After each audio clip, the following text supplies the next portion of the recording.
Warning, the views and beliefs in the following program does not reflect the views of Boom Broadcasting. We give full creative control to our creators and do not believe in cancel culture.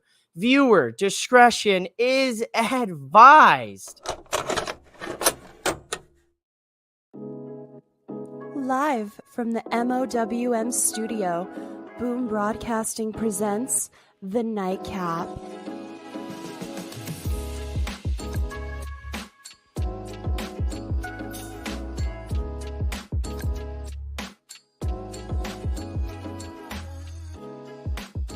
And your host of The Nightcap, mouthing off with Mike. Ladies and gentlemen, welcome back to the Nightcap, hosted by yours truly. Yes, it's me.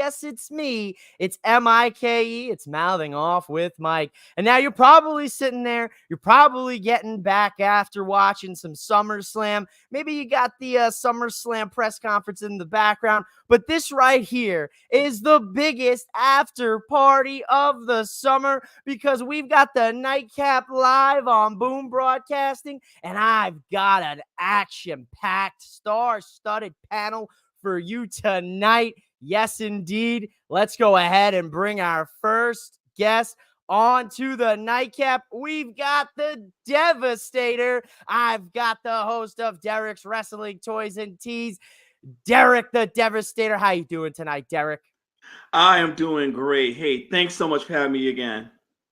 Absolutely, Derek. The next guest here tonight on the SummerSlam Nightcap, he likes to keep things in kayfabe. Yes, indeed, it's Kayfabe Keith. What's going on, my brother? How we feeling?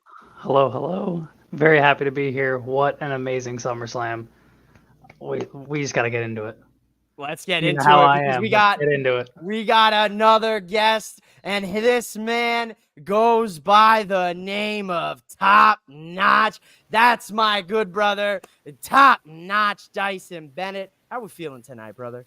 I'm feeling top notch. Not to, bite my own catchphrase here, but yeah, what a SummerSlam. I'm ready to chop it up with the boys. Oh, let's get into it. I've got the last two special guests here on the Nightcap. Last but certainly not least, these two good brothers are a part of Boom Broadcasting. He is the host of It Stinks TV and Movies Review. He is also the host of Wrestling of Destiny on Boom Broadcast. That's Sean Lucas. How you doing tonight, Sean? What's going on? What's going on, good brother? Glad to be on the show again. Looking forward to talking to SummerSlam and chop it up with the guys tonight. I love it. I love that shirt that you're rocking. Thanks for the love, as always. Once we get that WOD merch popping, I'm going to have one of those on. And here he is, ladies and gentlemen. You know him. You love him. He's the man that likes to hit quick. He's the host of Quick Hits on Boom Broadcasting. He is Shannon Smith. What's going on, my man? How we feeling? I'm ready for this. What a show we had. This was incredible. I'm in awe still of how good this show is. Let's talk about it. Oh, absolutely, fellas. I want to first say thank you so much for hanging out with me here after SummerSlam. You could have been anywhere else in the world, but you came to hang out with Mouthing Off with Mike on the Nightcap. So much love. Before we get into everything, I got to send some love to the comments already rolling in. We're already at 69 viewers, and we haven't even talked about a match. Nice. Yeah, we got Rick 8-Bit. Now, unfortunately, ladies and gentlemen, Rick 8-Bit was supposed to be a part of the panel, but it seems like the Wyatt 6 cut his power. They don't want him to be on the Nightcap. You see him, Top Notch is repping him, so he might have made the call. Rick 8-Bit, you will be on the Nightcap very, very soon. He's the man who built the biggest after party of the summer, so I got to send much love to him. He also made that incredible poster that you saw on social media. So happy SummerSlam after party. Rick 8-Bit, we miss you. Thanks for hanging in the comments. The next one, you're on. Don't you know it? We've got good brother Jordan in the house. You've seen him on Mouthing Off with Mike in the past with a Let's Go. What a damn show. Yes, indeed, good brother Jordan. What a damn show. I can't wait to chop it up with these guys here tonight. We got Kenny. What's up, Kenny? Roman is back. Yes, sir. Roman is back. We got Doughboy Put them ones up for the OTC, fellas. I'm putting them up. They're up.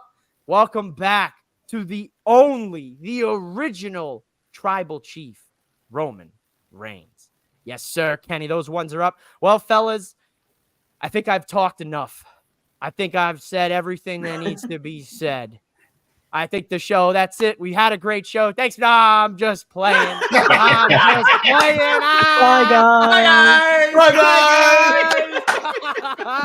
Well, I'm just playing with you guys. How the hell could I come in with that electricity and just wrap it up just like that? Folks, we got to get into this first match here. You know we got to get into it. The WWE Women's World Championship was on the line with, watch her, Liv Morgan, looking to complete the Liv Morgan Revenge Tour against Mommy Rhea Ripley. And fellas, this was an incredible match, but that's not all that happened. Let's hear some thoughts on the match, and then we'll talk a little bit about that man-ho dirty Dominic Mysterio. So I'm gonna play it like this. To start this off, we're gonna start it off with a little old school game. Nose goes. And the first person to talk here will be Derek the Devastator. Give us your thoughts on Liv Morgan and Rhea Ripley. Oh man, this match is just it's a great match, and I gotta say, Rhea Ripley, wow, she is built different. She wrestled with literally one arm, and to pull her shoulder back in place, ooh man, and still can go like that. I'm just gonna say, Liv, you better watch out real closely, because Rhea's up to something. She's gonna be up to something for sure.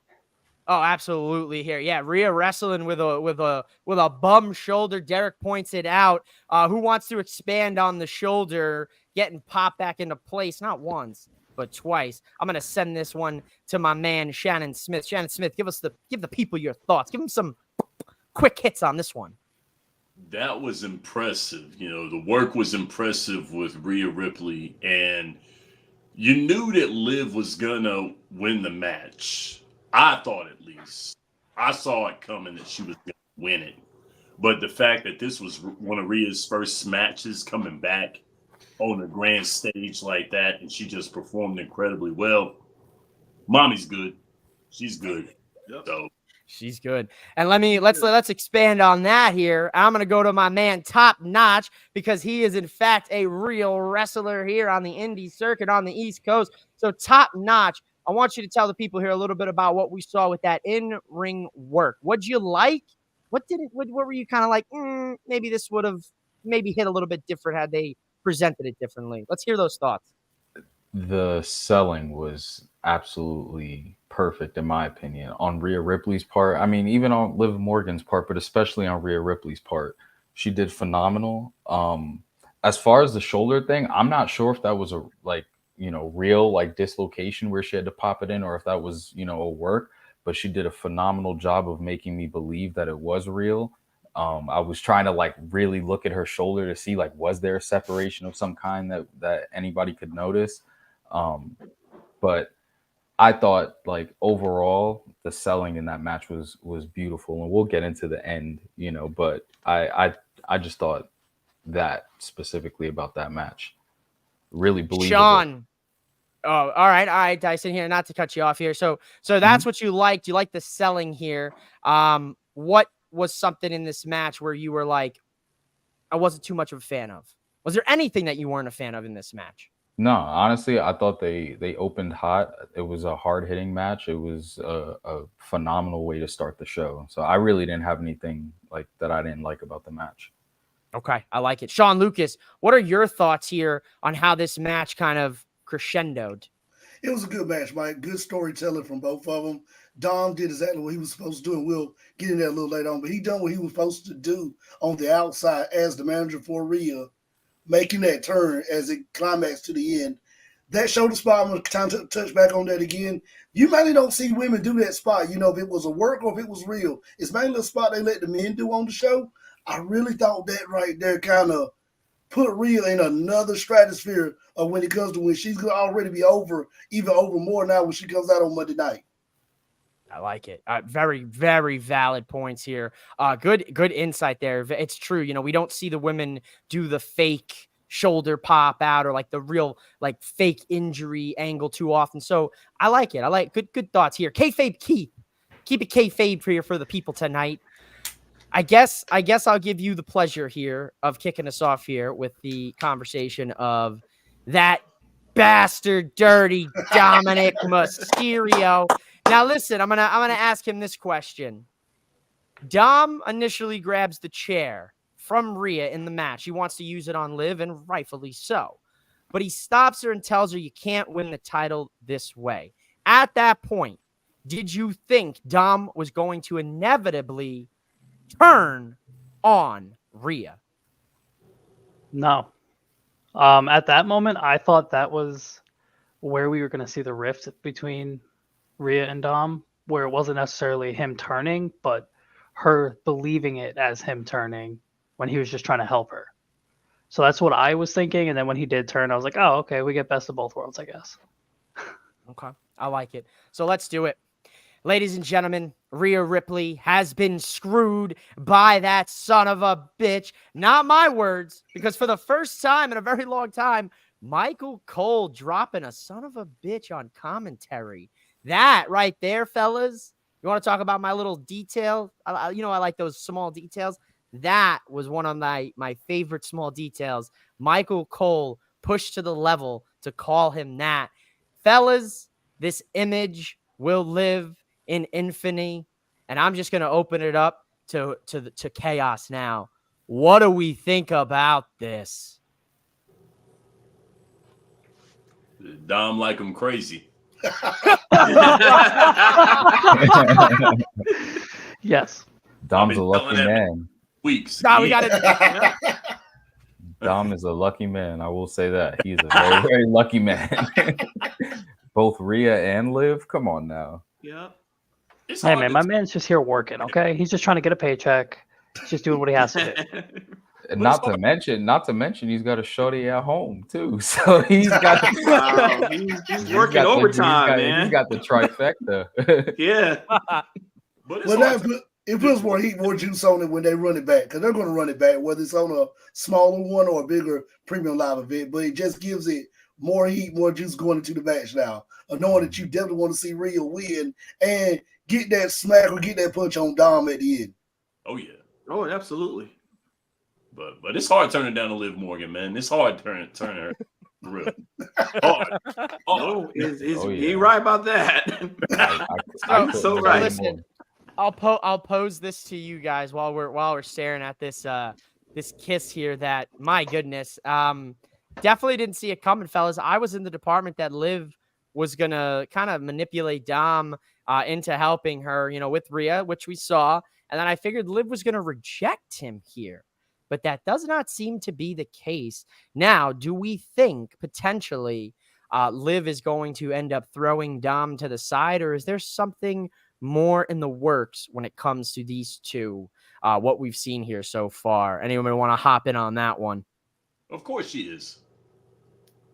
I think this is all part of her revenge tour. I mean, she said she wanted to take everything from Rhea. And look, I mean, she initially took the title from her, by beating Becky Lynch and injuring Rhea, after WrestleMania. She just beat her because of Dom, and now she has Dom. So, hey, she took everything from her, like she said. I think, yeah. Okay. Kayfabe Keith. Oh, Sean Lucas. No, Kayfabe Keith. Sean Lucas. Okay, it's one last thing she's got to take also, and I think we're going to see that on Monday night, Judgment Day. Finn, JD, Carlito, all them are going to have to come over, and that's going to be your new faction of Judgment Day, with Liv kind of being the puppet master behind it all. If I could also add to that, like, I noticed that, like, what happened later in the night with Finn, which we'll get into, like, I think that part where he stole the room key from the table in the Judgment Day clubhouse. Mhm. I think that was a key part to this entire story that like a lot of us just kind of overlooked. Mhm.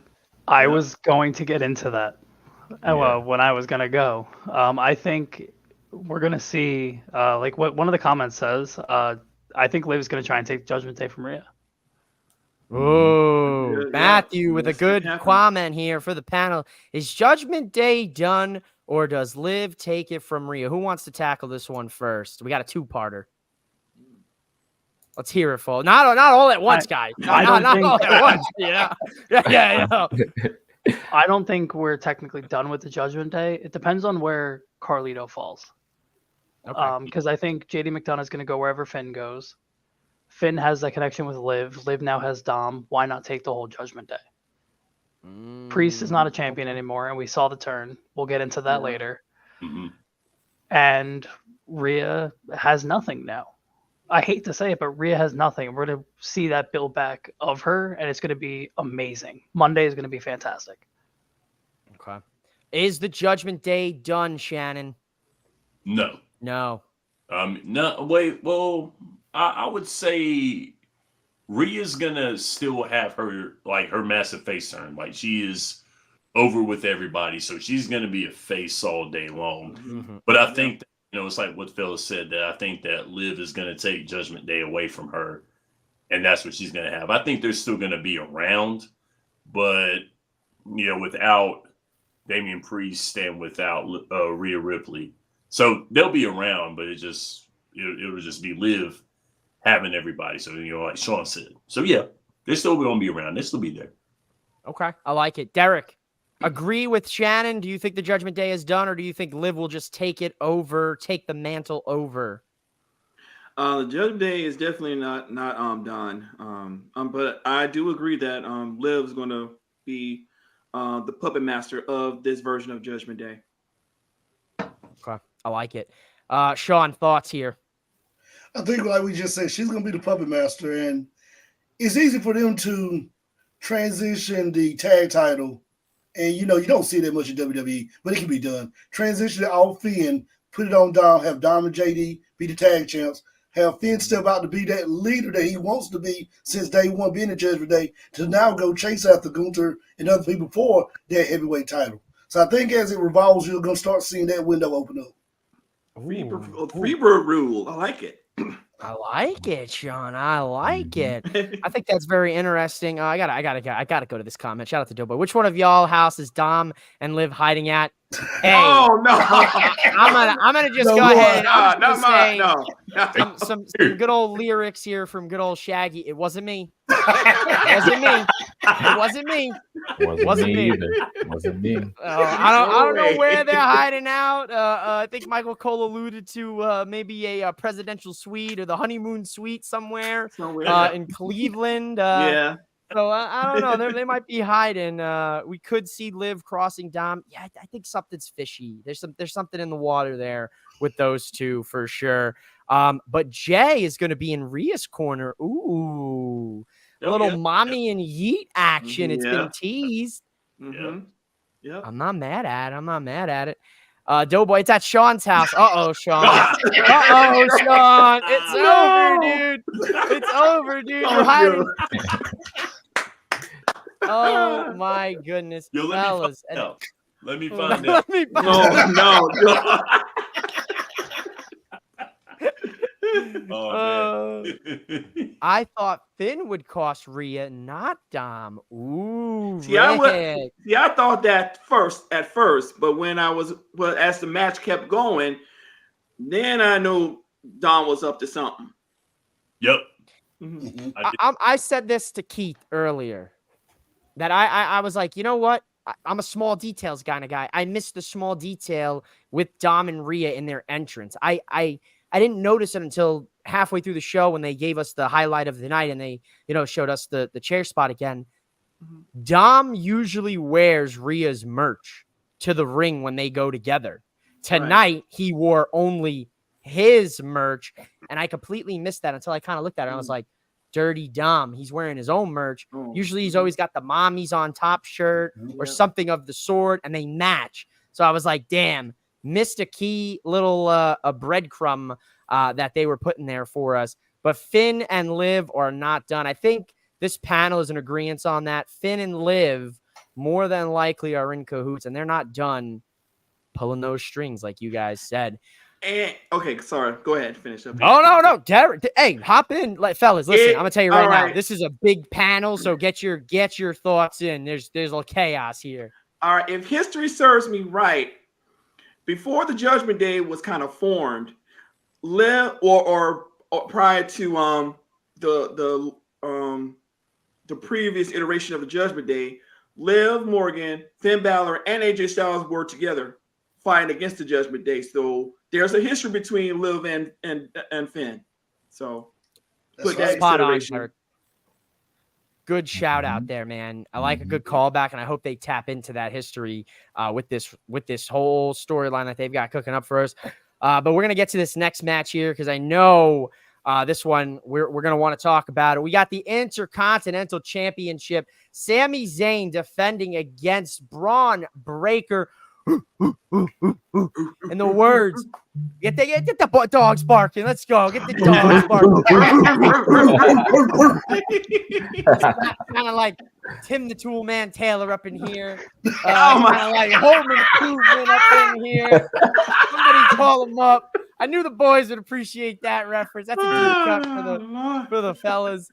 Listen, as my man Chano Hayes for Four Sides of the Ring says, sometimes you gotta let the dogs out of their cage. And tonight, the dog was let out of his cage when Braun Breaker became the new Intercontinental Champion. Fellas, let's start off with Dyson here. What does this image tell you? Star. I like it. Just absolute star. I will say, it looked like there was a point in there where something happened to his right shoulder or something like that, and I was a little worried. I was like, ooh, because he was really favoring it, and it didn't look like, a sell job. But I'm super happy for him for this, this moment. He got to do it in front of his dad and his uncle who were sitting in the WWE Legends box. I'm hoping that, nothing did happen to his shoulder and, Monday comes and he's perfectly okay. But all that said, I'm like, that match was awesome. And to see this result, I'm super happy for him. I like it. Good thoughts here, Tyson. Let's go ahead and go to my man, the Devastator. Derek, what does this picture tell you? Georgia is in the building. I am so happy my boy Braun Breaker got the title.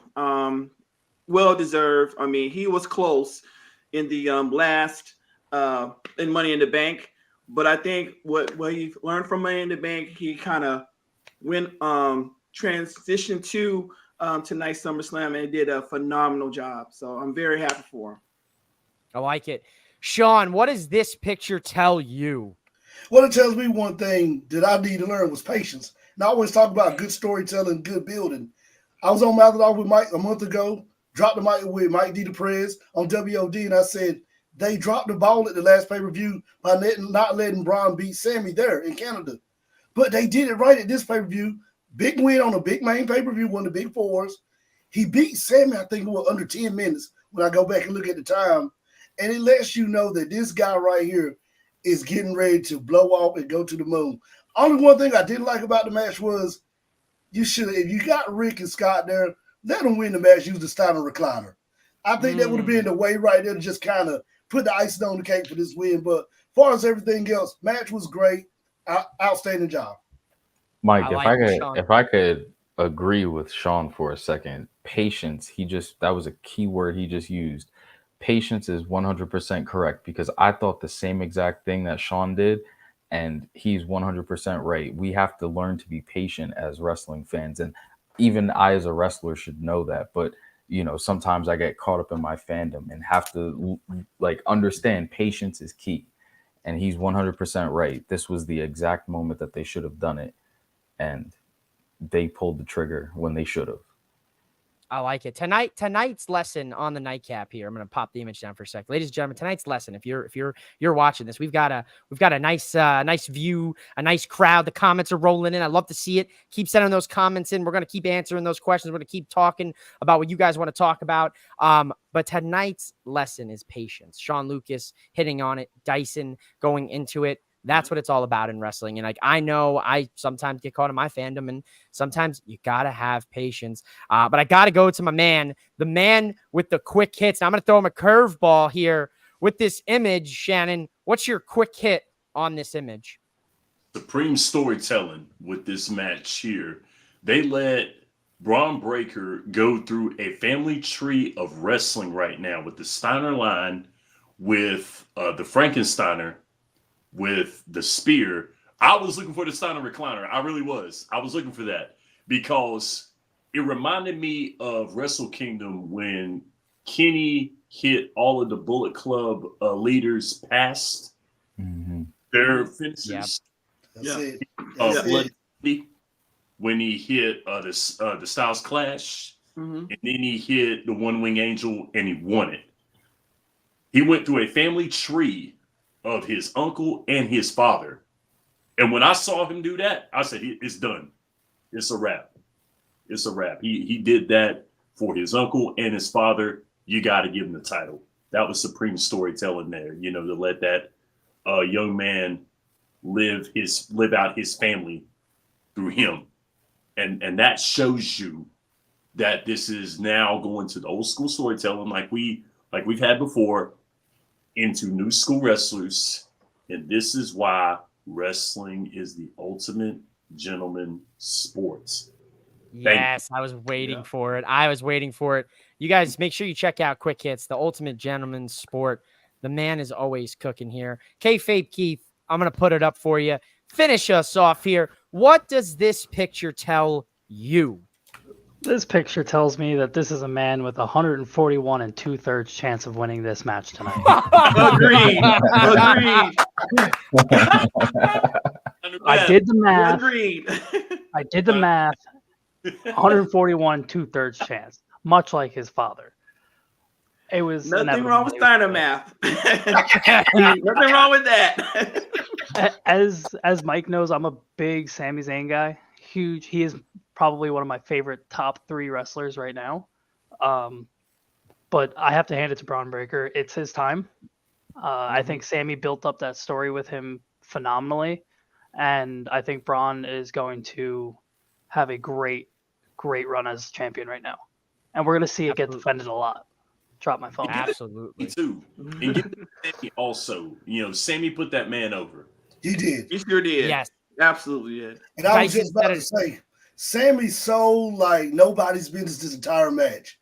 I mean, maybe go back to, I always say, Ricky Morton, Robert Gilson. He's so like the Rock and Roll Express during this match. Did. Yeah, and speaking of the Rock and Roll Express, we actually saw them tonight, guys. Yep. We'll talk a little bit about their surprise appearance, hanging out with R-Truth. Let's go to some of these comments. We got Roughshod Stalks. What's going on, good brother? Welcome into the nightcap. Yes. Hi, they've been pushing Braun hard. No chance he wasn't going to win. Yeah, 110,000. What did Kayfabe Keith say? Get that Steiner math out. 143 and 2/3. 141 and 2/3. 141 and 2/3. I didn't do well in math. Shout out Kayfabe Keith when it came to math for me in school. We got good brother Jordan. The future is now. That's what that image tells me, good brother. And thanks for saying it. Thanks for hanging with us. The future is now. That is exactly what that image tells me. Roughshod says he sees 100% emotion. You could tell this meant a lot to him. Yes, absolutely. Sir. Nailed it. doubt. I appreciate that comment. Keep those comments rolling in, folks. We've got over 100 of you here tonight on the Nightcap. Listen, the ratings war between me and WWE's post-show press conferences will never end. I'm always going to come low in the ratings because that's why ratings just don't matter, at least in my mind. But you know what does matter to me, ladies and gentlemen? Hold that thought. I got a special delivery. All right. Uh-oh. This is gonna be good, y'all. Let's go. You about to It has been 200 It yes. has been 274 long days before I could hold this championship with pride and prestige. And that is exactly why I have it, because your new United States champion is L.A. Knight. Yeah. Yeah, yes, sirree, ladies and gentlemen, the megastar has finally captured gold in WWE with the United States Championship, beating that son of a bitch, Logan Paul, in his hometown, quote unquote. He don't even go there, as they say. He don't go there. You're right. He doesn't Yeah, even they don't- go there. He's by way of Puerto Rico. He left as soon as he could to brighter pastures. Poor Cleveland. I They would don't never claim claim him as my own. Oh, Fellas, you could tell by me, just by this. I'm a happy camper, so I'll let someone else take it away. LA Knight said it, and I said it as well. It's about damn time. About damn Yes. time. Yes. And it About comes damn time. from WWE missing the ball 3 times on LA Knight. They could not miss it tonight. They missed that Money in the Bank. They missed that crown jewel against Roman Reigns. They missed that Money in the Bank again. You could not let him leave out of a premium live event, one of your big fours, without winning a championship. I think they hit the ball, and I'm like you said the other night, Mike. I'm ready to see the open challenge. It's time to bring it back. Open US challenge. Open Challenge. Yes. I need it, fellas. Let's hear it, folks. Who's next on the pipeline here? Who's got their thoughts on the new US champ? Yeah. I am so happy about this. It's such a long time coming, like we've been talking about. He definitely deserves it. I'm keeping my comments about the other to myself for now. Debating if I want to throw into the swear jar or not. Hey, what? the Prez is out there, dude. He's living his best life here. It is a take back August for the Prez, so I'm happy the Prez is out there doing it up. He's at a concert tonight, so he probably won't see this till maybe tomorrow morning, No rules? maybe Monday. So like, I'm just gonna say right now, like, if Be you like gotta Sel. say it, let Be it like off, Sel. baby. Let it off. Be baby. like Sel. Release your inhibitions and feel the rain on your skin. Man, Hey. fuck Logan Paul. Hey.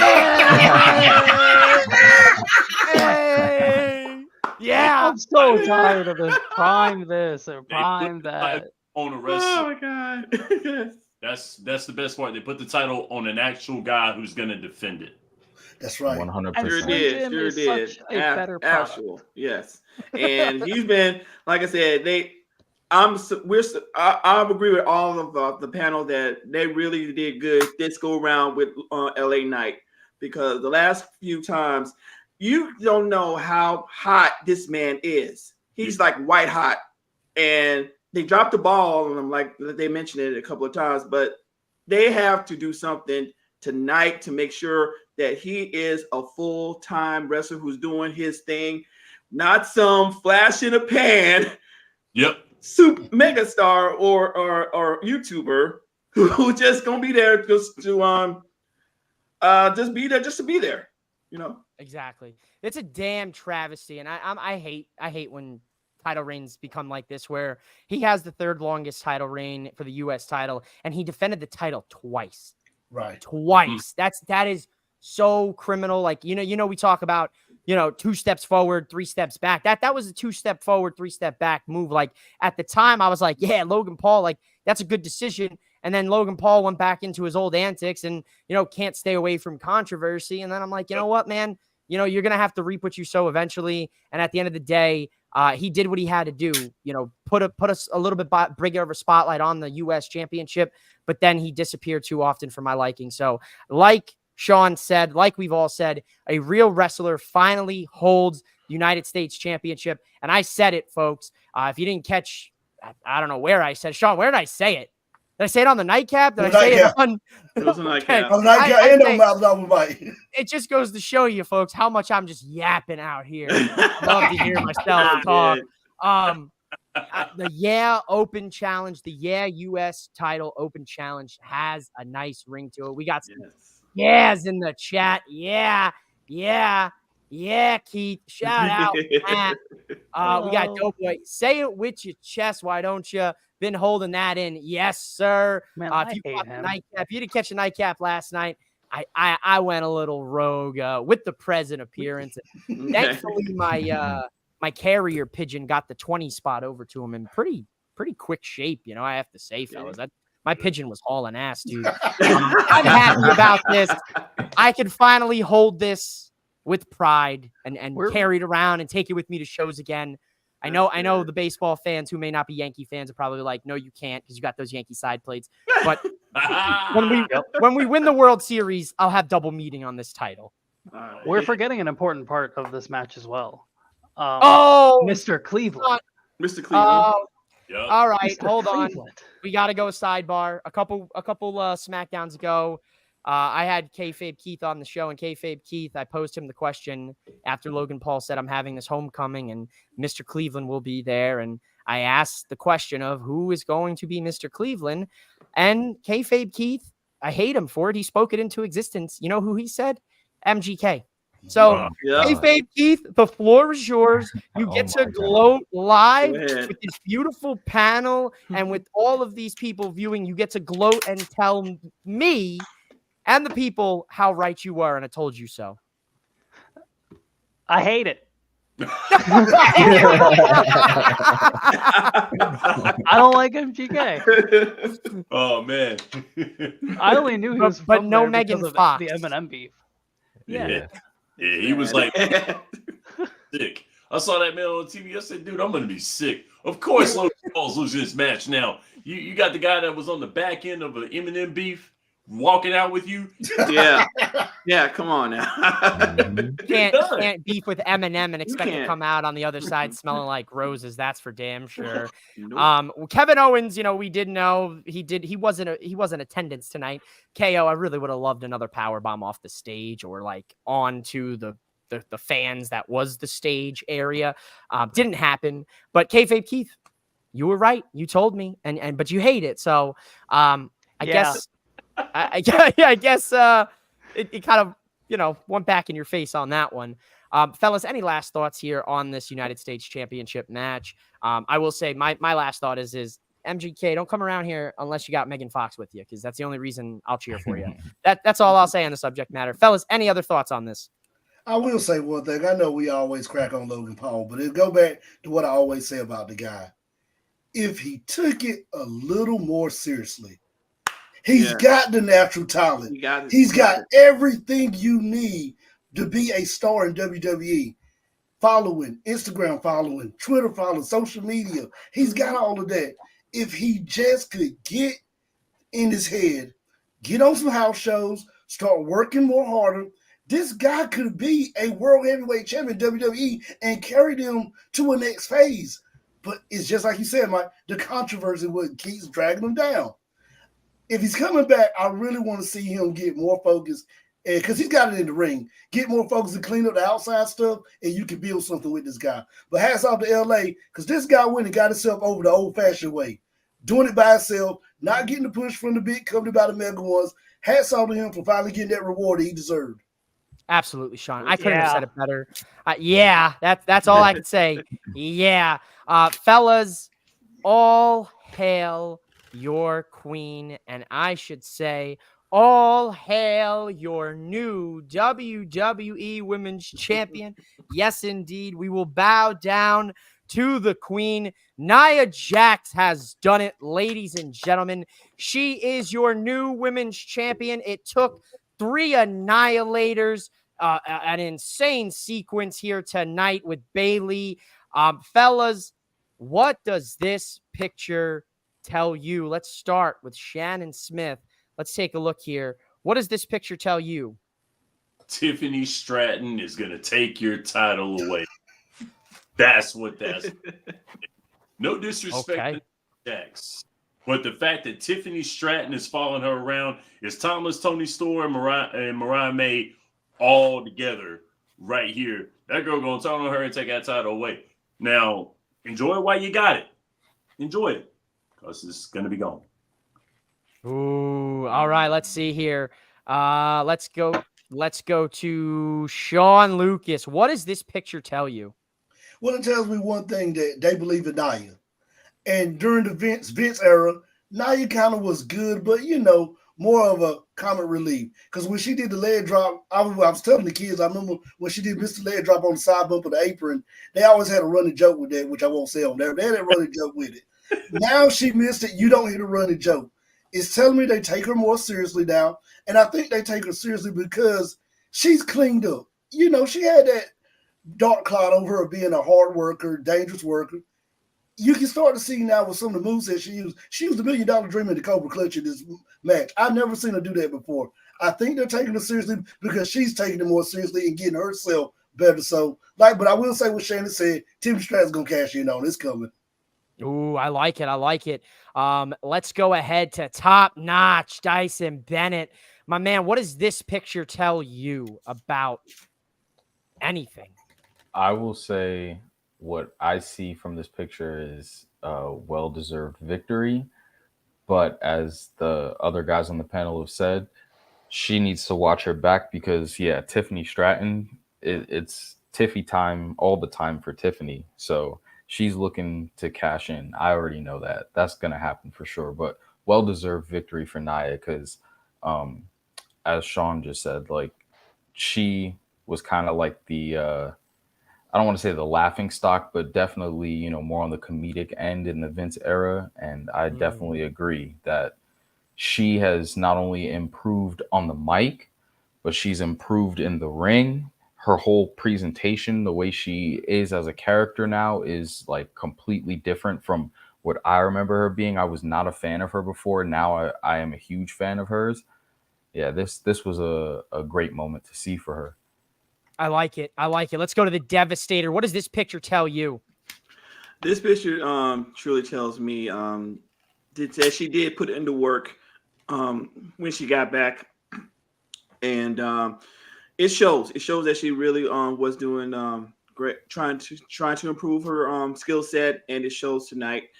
All I gotta say is that I'm agreeing with the entire panel. She got a big target on her back, and Tiffy is just so close to her right now. At any moment, just watch your back. Okay, I like it. Kayfabe Keith, what does this image tell you? Finally, some respect on Nia Jax's name. Yes. Like what most of the Preach. panel said, she's finally getting that recognition, and I think it's very well deserved. I do want to say ring attire for both, great tonight. And we also see who she celebrated with at the end. I don't know if you caught that. Her family. Yep. Yes. And maybe Does The that- Rock's mom. Yep. Does that tell you that maybe we might have a championship in the new bloodline? Okay. Very, very good Cookie, possibility. Does that tell you maybe this is where this maybe. is headed, and maybe Tiffy will not get her title? Roman might It'll be a snatch. failed. Roman might snatch her up. Ooh, Shannon. Maybe.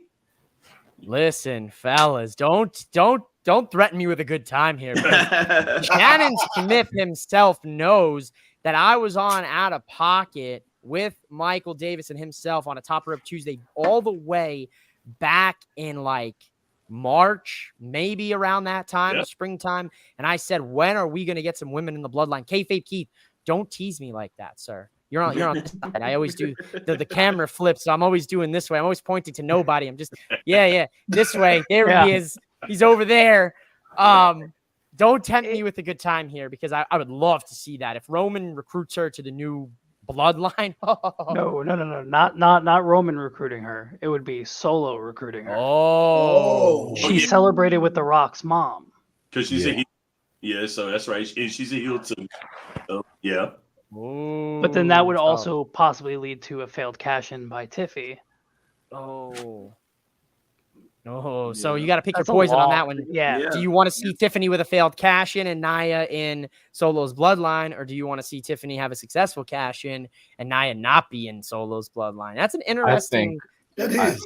I think going off of that theory, the successful Tiffany cash-in could be the catalyst for Nia joining the new bloodline, because Solo could be like, look, you had the gold and you lost it.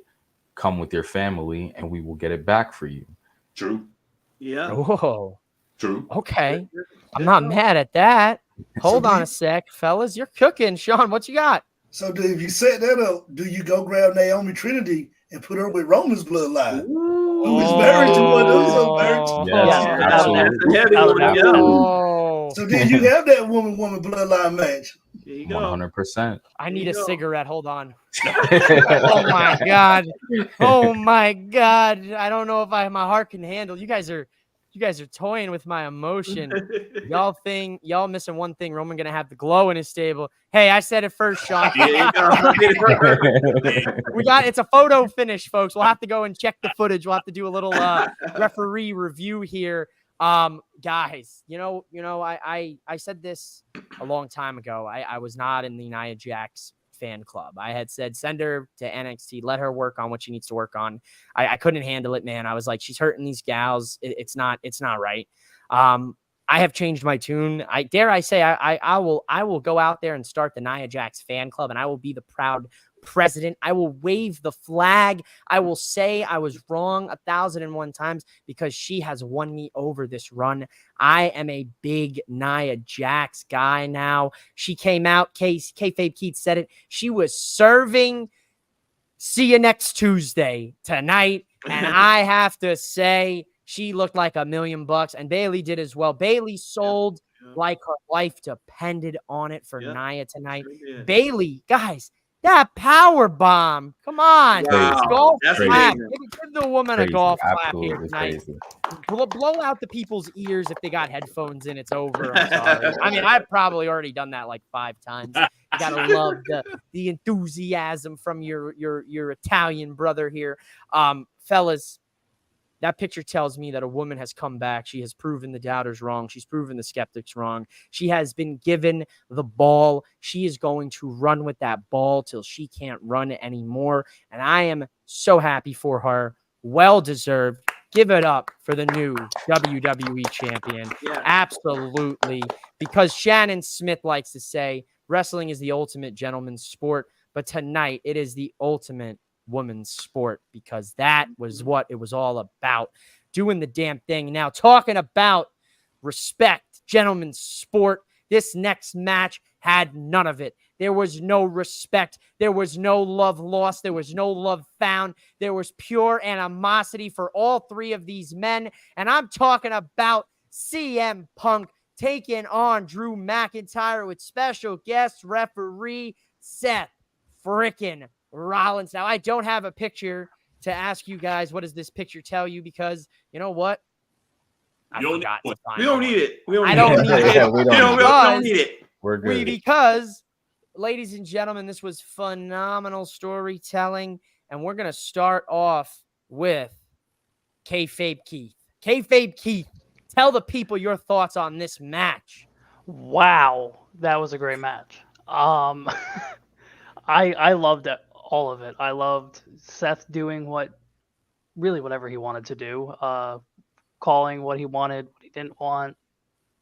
He just went with the flow for the most part. But he was a fair ref when it came down to it. He was doing very fair counts. He was keeping the rules very fair. There were times where, for the story, you could say he didn't have a fair count for both of them, mostly CM Punk, though. Now, this bracelet. Gentlemen, let's get into this bracelet. Is CM Punk Smeagol with this bracelet?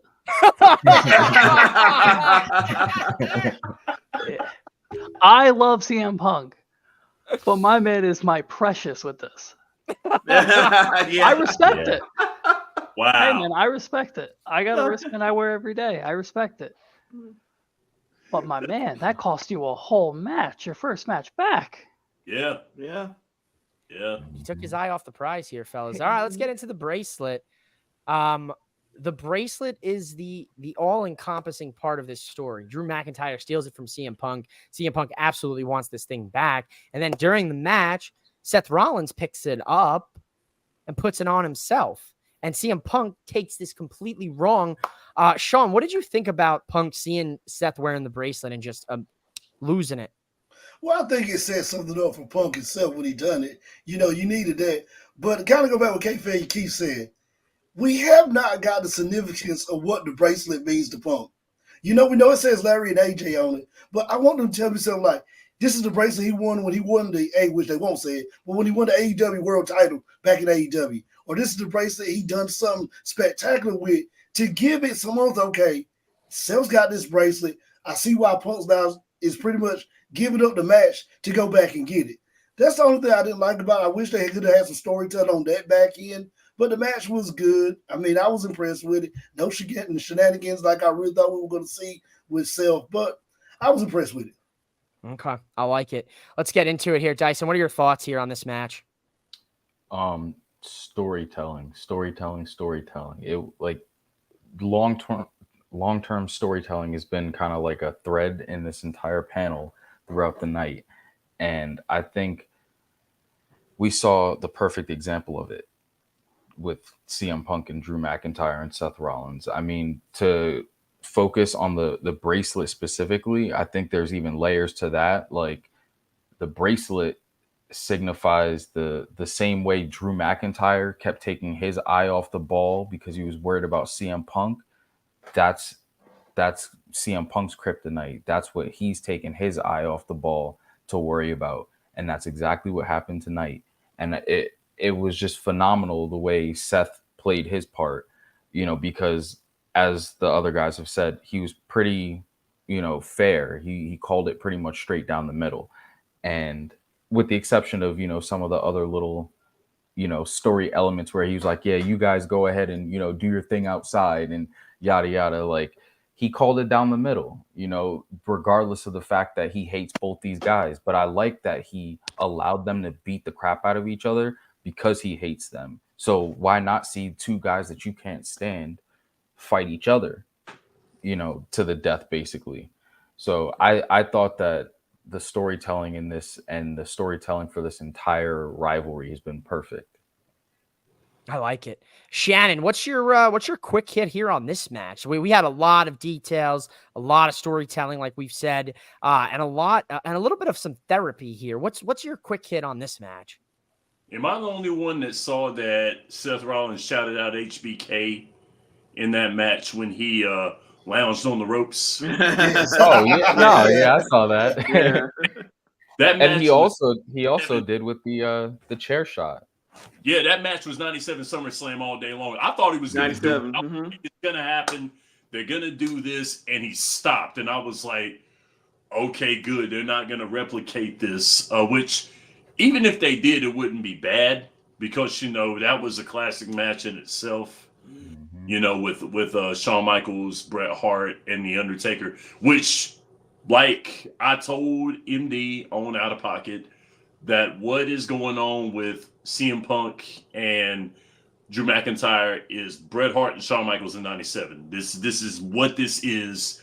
These two men absolutely cannot stand each other. And then adding Seth Rollins in here, which I think his beef with CM Punk is not a shoot. I really think he hates that man. Like in real life, I really think he does. If he's playing with the story, great. But I really think he has some beef with CM Punk. And that's what makes it even better because these three men basically cannot stand each other. And they put him in a match, and there were combustible elements that whole time. But yet, and still at the end of the day, we won off of it. And Drew McIntyre got his revenge, which is what he wanted from the get-go. Yeah. So, perfect stuff, man. I loved it. It was great. Run it back. Okay, I like it. Yeah. Derek, what are your thoughts? What are your takes? Chef us up something here. I'm going to definitely piggyback to what Shannon says. Definitely need to run it back, and I think this is just the beginning of a long-term storytelling feud. So I would not be surprised that this will end up in at least bad blood, and maybe a Hell in a Cell triple threat. Absolutely. So, You're thinking Hell in a Cell triple threat? Maybe. I don't know. Punk, I don't know if you guys saw that press conference in Scotland. The reporter had asked, about Punk and Drew being in a Hell in a Cell, and Punk was like, "What are you, nuts? I'm like 45 years old." So I don't know if it's possible. I promise, if not Hell in a Cell, at least a triple threat match. Maybe no DQ. Oh yeah. I like it. This has bad blood written all over it.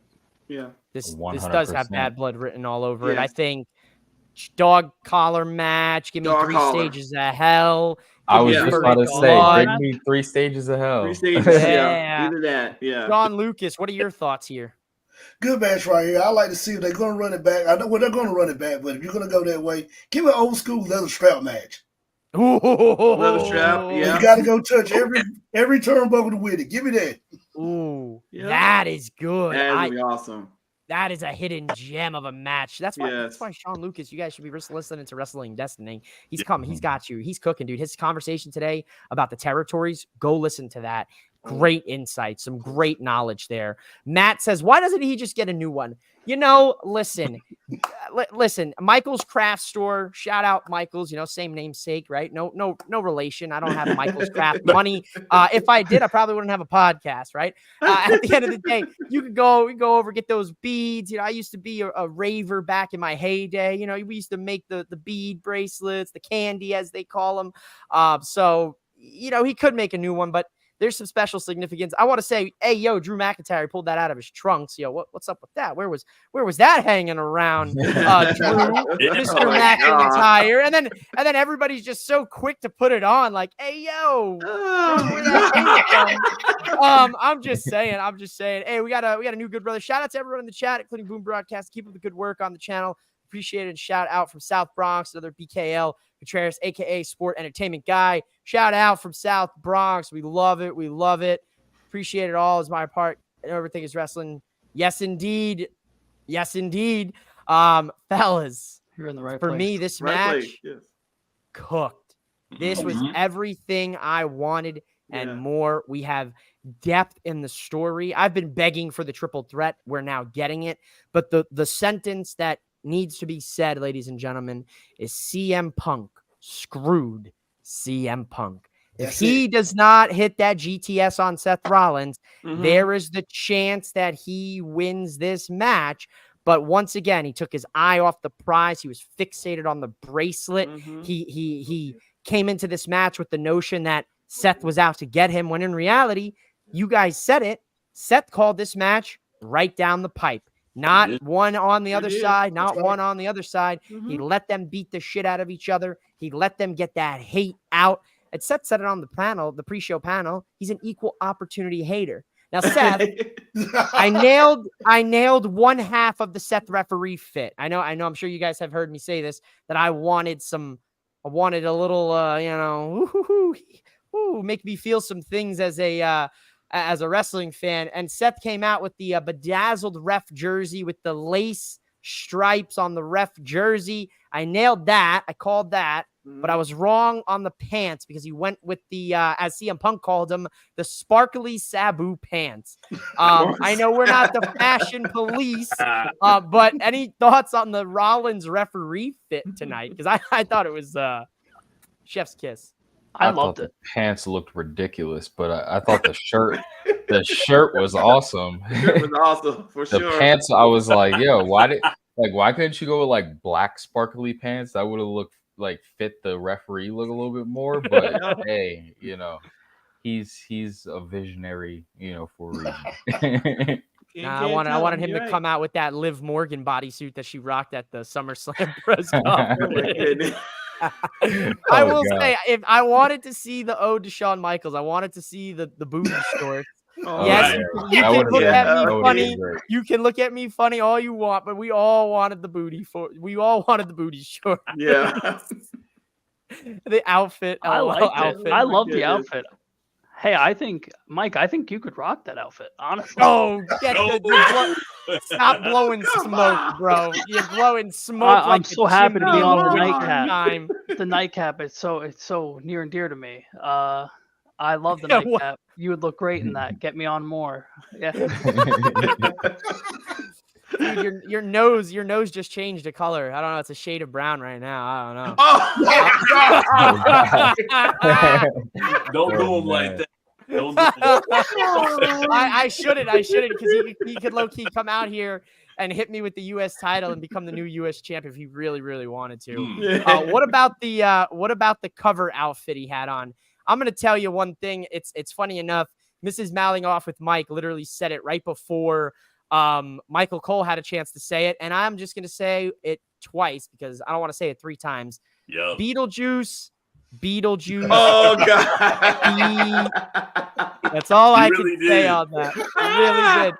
Shout out to do it. Mrs. Mouthing off with Mike. Oh with my the, goodness! I think, and listen, I don't know if it happens to you guys, but do you guys ever like say something like when you're watching the show and then immediately commentary says the same thing? Yep. Oh yeah. Yes. Yeah, yeah, right. of course. Okay. So Yeah. so it's safe to say Triple H has us wiretapped. Okay, good. Hey, Triple H, if you're listening, we would all appreciate replica title belts. Yes. I'll take the WWE Undisputed. I think Derek. Which one do you want, Derek? I'll take the undisputed. All right, title all right. Kayfabe Keith, what title do you want if Triple H has got us tapped? Big gold. All right, big gold. Shannon, Which one? Triple H has got us tapped. What title do you want? Yo, give me that Intercontinental title. I like it. Sean, what title you want? Everybody got a price. Give it $1 million man title. Oh, yes, sir. Dicey, Nice. what titles Oh do you want? man. Oh, come on, Mike. You already know what I'm about to say. The Fiend title. Come on. Oh, nice. yes. So All Trips, right. listen, Paul, I know you heard us a few times here tonight during the show, slid those words of inspiration into commentators' ears. We'll take title belts, just DM us, let us know. We'll give you the address. Don't worry. It's all good. Special delivery, whatever it takes. We had, speaking of titles here tonight, fellas, before we move on though, any last thoughts on CM Punk and Drew McIntyre? Great performance by all 3. Oh yes. Yeah. Okay. Outstanding. Final all thought. 3. Amazing. All 3 did very good. They did their roles, and they just make us believe in their stories. So that's good enough. I like Rivalry of the year. Rivalry of the year. Oh yes. Ooh. Absolutely. Oh yeah. Absolutely. Oh yeah. Absolutely. Absolutely. I agree. I'd say on the other side of that, I think you could definitely say these 3 are definitely in contention of who's going to become hater of the year as well. So we'll have to see at the end of the year who Mouthing Off with Absolutely. Mike Mhm. crowns hater of the year on the MOWM year-end awards, because there's a lot of options in wrestling in 2024. That's for damn sure, folks. Yes, it is. Drew Well, should win. Eddie Drew should Roosh, win that. Drew. Eddie, Oh, Drew. he's got to win it. I mean, that man is the thorn in the side of CM Punk. He has to do it because this is the best Drew McIntyre that we've got. Yes. Oh yeah. The heel, Speak yes. on it. Yes. And this is the justified heel to be Yes. he's justified for that. So Yes. And at the end of the day, I'm gonna say this as well. CM Punk looked great tonight. He sure did. Listen, and here's the one thing at this Yep. point with Punk in his career, fellas. I'll say this. Yeah, it's kind of a joke, but it's a little serious. He's so good in the ring that when he sells, I'm scared that he's actually hurt at this point because I'm traumatized. I have PTSD or CMPSD or whatever you want to call it, because every time he like sells a big move, I'm like, oh my God, not again. Please. Like if he could just stay healthy for 3 years, knock on wood, he could come with the best run of his career if he could stay healthy for a couple of years, right? I seriously agree. think so. Yes. I agree. Apologize. Punk. I mean, I really do, because I talked bad about CM Punk with his AEW run, but him in WWE right now, CM Punk is doing a lot. And I think that's something that's not being bought up. He's doing a lot. Even with him being hurt, he's doing a lot. He's helping Drew McIntyre be himself. He's doing great with this rivalry here, even adding Seth Rollins into it. If it's a shoot, great. If it's not, even better. But I think that we're not appreciating CM Punk doing what he's doing right now. I know I haven't, but right now I am, because of what he's doing. It's so good what he's doing, and he is doing a hell of a job. And I'm very, very sorry for all the things I've said about CM Punk. On the cool, I really am. I'm not joking. I mean, for real, I called that man selfish. With the AEW thing, I called him selfish. Yeah. I discredited that dude, but honestly, with tonight, while I was watching this match, I was like, I really, really shit on that man, and I shouldn't have. So, all right, I respect it. Hey, CM Punk, you got a shout out from the man of quick hits here. Sean Lucas, our brother BKL here from the South Bronx. He's not happy with your pick on that $1 million championship, but Sean Lucas, I'm right there with you. That $1 million championship, I would love to have that on my shoulder, around my waist. I've always wanted that title. It was just such a beautiful belt, dude. The diamonds, the gold. Oh, I loved it. We got a True Mike. Yes, sir. True Mike. We like to cook here. So, fellas, before we get to these last two matches, I just saw a quote from the game about the NXT and TNA partnership. The game, Triple H, Paul Levesque says they are open for business with working with others. What do we think about this? And this is I'm going to go to Sean on this, because Sean talks a lot about this in today's Wrestling of Destiny episode. Check it out on Boom Broadcasting, anytime, any place, on demand. Show him some love on this, because he was cooking here. Sean, a little bit of insight into Triple H's comments. Now, I don't know what he means, and we could take this as far as we'd like, but in your mind and in your feelings, we're open for business and working with others. Take it away. If that's fantasy booking, well, I'm going to go with it right now. Territories are wide open. We're seeing them come back. AEW, TNA, New Japan champs will appear at Royal Rumble if they're open to do all of that. But if they're not open for business with that, then we know that Nick Demon's Dolph Ziggler will appear, or either Joey Hendry, whoever is the TNA heavyweight champ, will appear at Royal Rumble in that match as the TNA champ. That's a safe bet. But if they're open all the way, I could see somebody from ANDC that crossover get started now. I like it. What do you think about this here, Dyson? We're open for business and working with others. Do you think it'll reach that level of AEW New Japan, or you think they're gonna kind of maybe work with TNA, maybe an NWA, because there is a little brand synergy? They are on the CW app. NXT is going to the CW in the fall. What are your thoughts here? The hope is that, WWE would eventually be able to work with companies like AEW and New Japan. I think we should just take the TNA and the Japan connect that they have. Is it Stardom or is it Marigold or something like that out there? Yeah, they have a connection with Marigold, with Rossi. Stardom is more, I don't think they have a relationship with Stardom. Yeah, AEW Stardom is AEW. So I think we should kind of take those and just be happy that WWE is even willing to do those before we start getting our hopes up about the AEW partnership. Sure. Definitely agree that TNA wrestlers will be in the Royal Rumble. I think we will see a return of Dolph Ziggler, as Nick Nemeth in WWE in the Rumble. I definitely think we'll see Jordan Grace again. I'm hoping we see Moose. Nice. I agree with you also. I think NWA is a good place that, they could also be able to work with and pluck talent from and send talent there. It seems like they're really trying to build up platforms that don't really have a platform, that they do. To work with the AEW was cool for the dream match scenario, but what does AEW gain from that? What does WWE gain from that? Yeah, they gain the attention, but does AEW really need it? No, but a TNA does, an NWA does. You know what I'm saying? Yeah. So for WWE to give them, and same thing with the Marigold company, for WWE to give them that platform, I think that's more important than the dream matches that we do want to happen, as much as we are hoping for that. And I would love to see that. I like it. Derek, what do you think about this? We're open for business. Does the business expand? Do we kind of stay where we're at? Give your thoughts. Wow. I think it's with the NXT TNA, it's just like a genesis, the start of it. But I truly think it's going to continue to grow even more. You can see the territories are starting to build up again. Of course, NWA, they are doing their part, starting up the territorial expansion.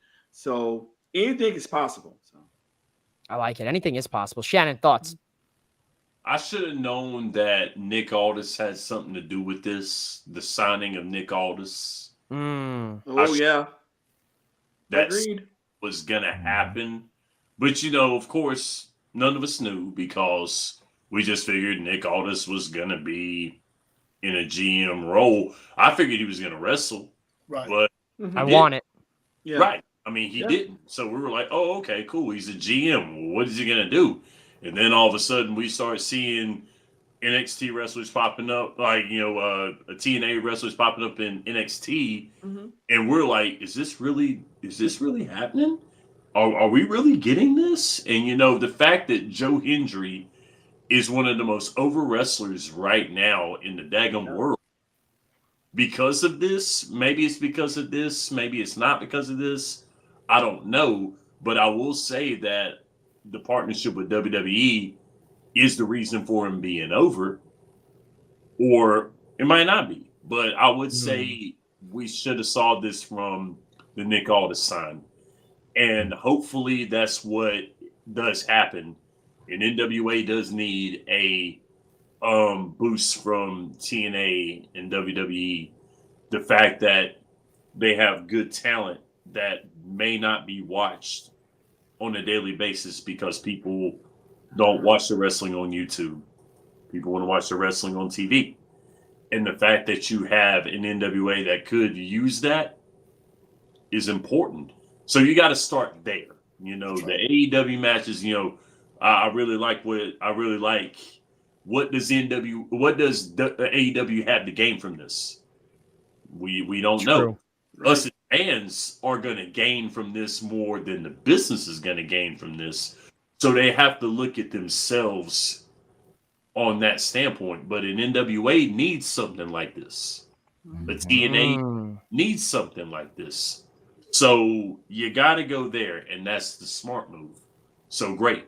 Good job at WWE. Good job. I like it. Let's finish it up. Keith.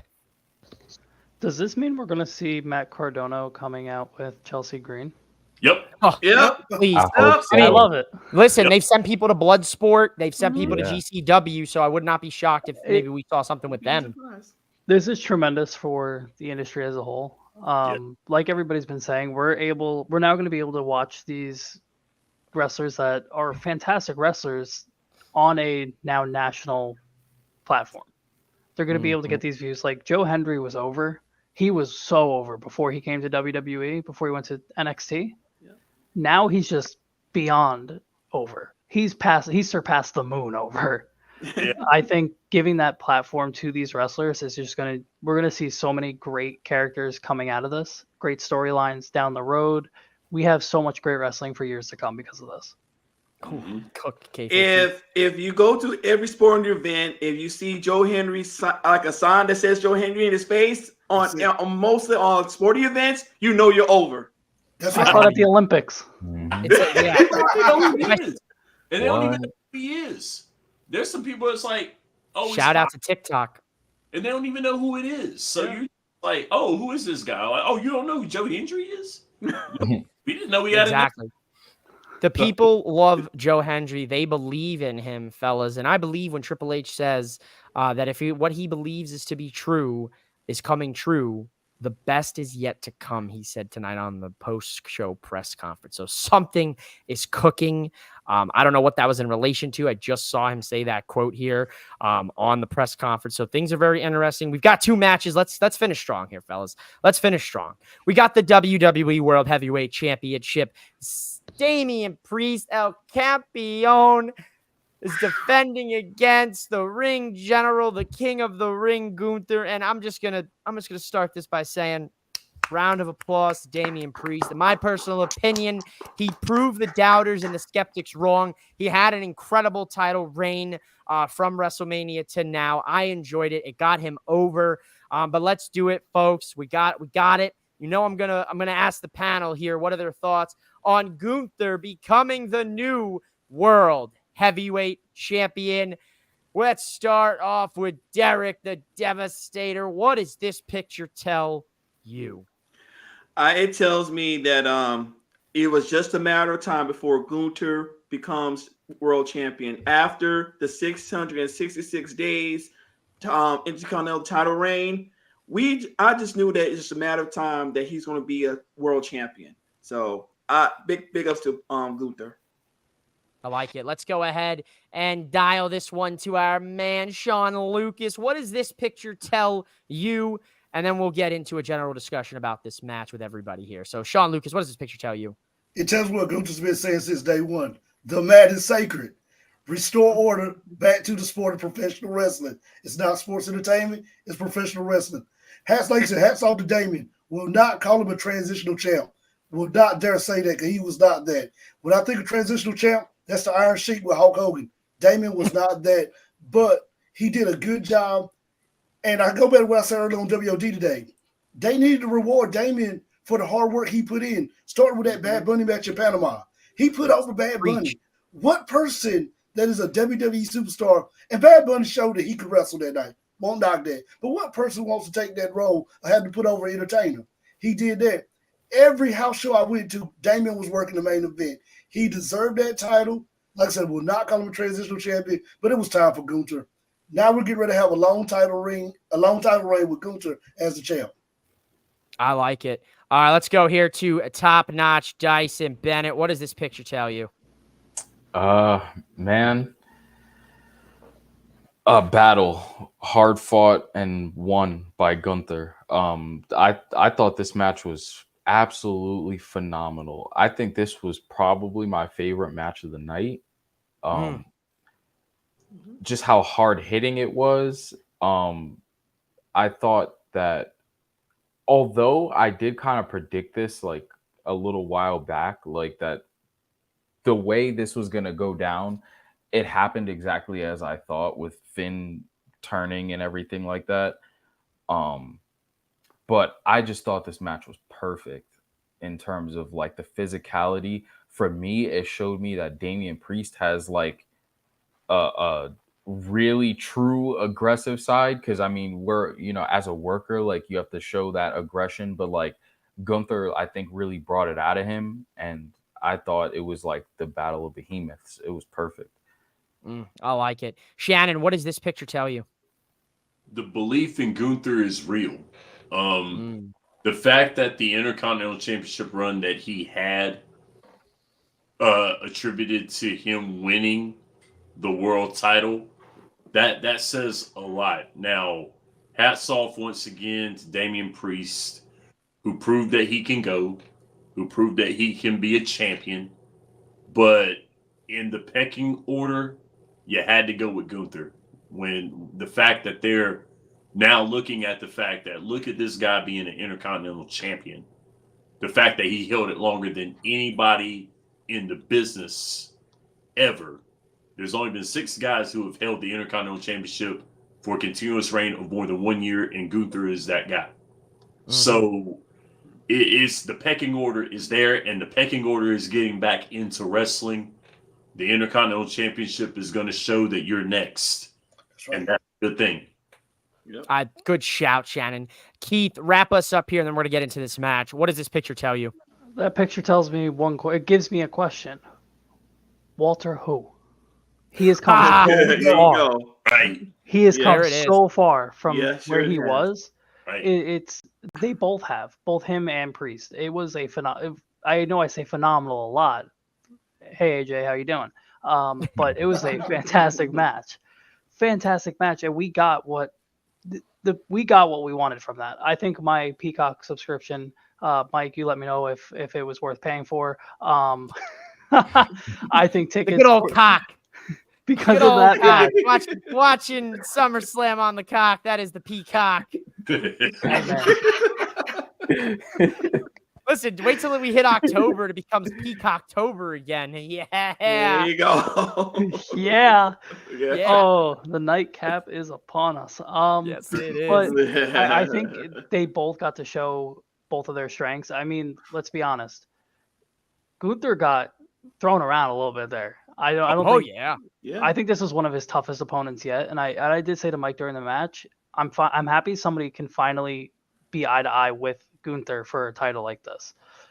It was nice because it looked like he wasn't just a giant person fighting just a normal wrestler. It was just two wrestlers fighting against each other for all the gold. And I think it made that flow that much better. Yeah, Gunther got his butt kicked. Nobody was expecting that. Nobody Yeah, was you're expecting right. his chest to bleed from the chops, which made an incredible image during this match. Fellas, Finn Balor has turned on his partner, his member of the Judgment Day. How do we feel on how this was presented here tonight? Let's just start it off. Let's just get into it. Go ahead, Sean, kick us off here. Finn Balor turns on Priest. It was time. Opening match, you knew Finn was going to turn on Priest after the opening match. It was time. Finn's been pushing to be that lead guy in Judgment Day. Since he's won the tag titles, you could see it. So it was time for him to do it. And tonight was the perfect night. And Absolutely. Priest is pretty much as a face. He's over as a face. So now you can go with Priest and Finn over the next couple of months. Absolutely. And I think Finn bodes better as a heel. He does. Than kind of what he was kind of cracking at. Shannon, what are your thoughts here on Finn Balor turning on El Campeon, former El Campeon? Bullet Club. Please. For Hey, Derek's got that Good Brothers shirt on. So, a little too sweet on the panel, first 6-way too sweet. That's all I thought about. When he done that, I was like, oh, to Bullet Club there. He's going back to what he was when he was with Bullet Club, which was the heel leader.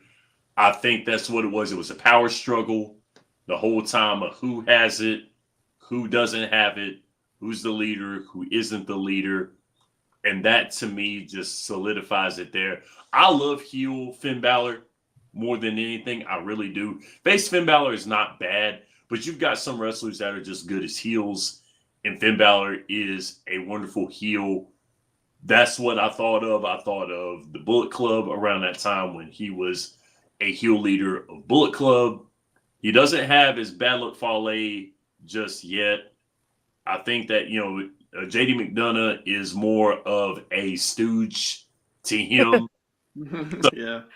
I believe that's what it is. But yet and still, this was long-term storytelling yet again from another wrestling organization, and that is awesome. I love that. I think that is good for Finn Balor to be the heel.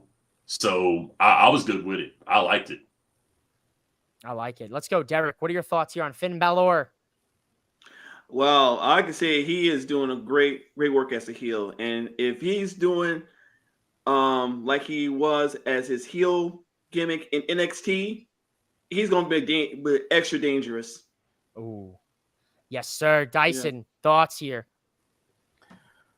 Like I said, I saw it kind of coming. I think I started really formulating this idea that this was going to happen when I heard the reaction to Damian Priest winning the World Championship at WrestleMania. As soon as I heard that reaction, I was like, yeah, they're going to turn Finn on him.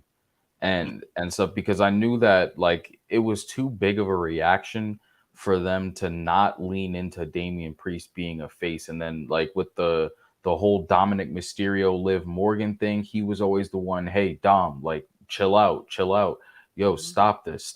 And then, I'm calling Rhea. I'm going to get Rhea, So then he kind of looks like the baby face in the entire story. So that slow progression of his turn, I kind of saw the turn at SummerSlam happening, especially once Gunther won the King of the Ring and he was slotted to face Damian. I was like, this is perfect because it'll give Gunther the championship and it'll leave Finn and Damian to be able to feud. So I thought it was executed perfectly. I can't wait to see what happens. And excuse me, I'm wearing their shirt right now. I think this ties in perfectly with the Wyatt Six. You may ask me how. I will say because Finn has now turned on one of his family members. Maybe not blood family, but they called each other family.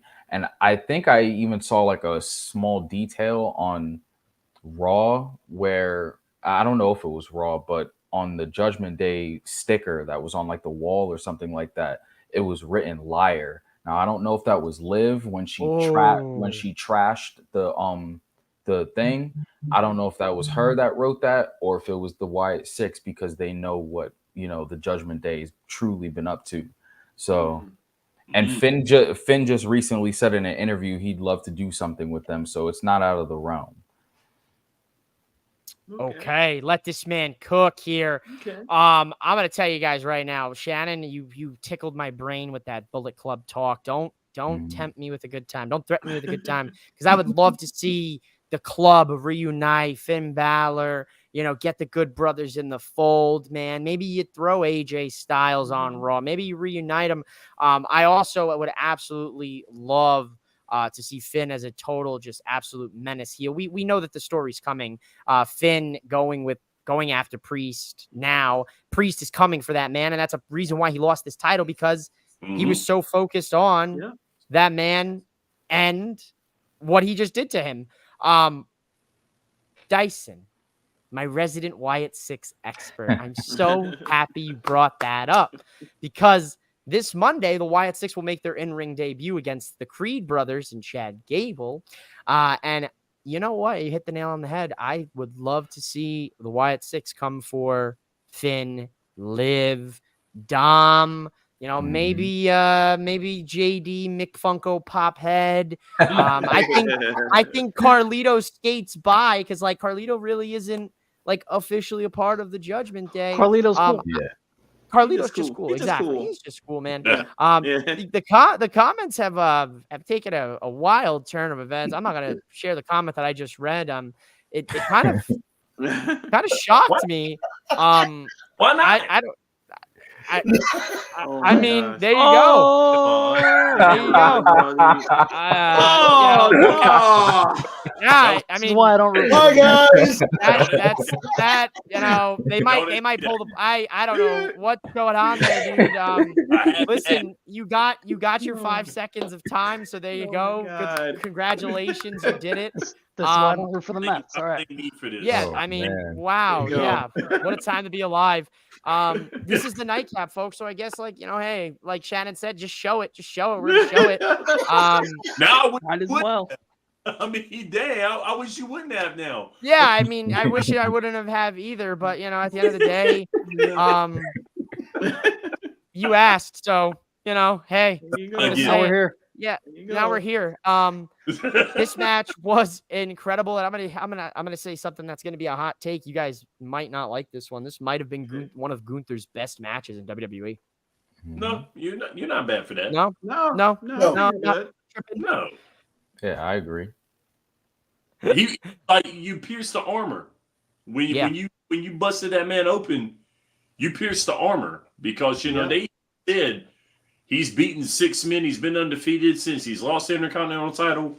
He's beaten big name guys, and then he goes in here with Damian Priest, who he was supposed to kill. Right. Then he gets his chest busted open. No, that was good. I mean, he had adversity because he's never really had to fight through adversity, even with the Intercontinental Championship. He's never had to. And this time around, he had to.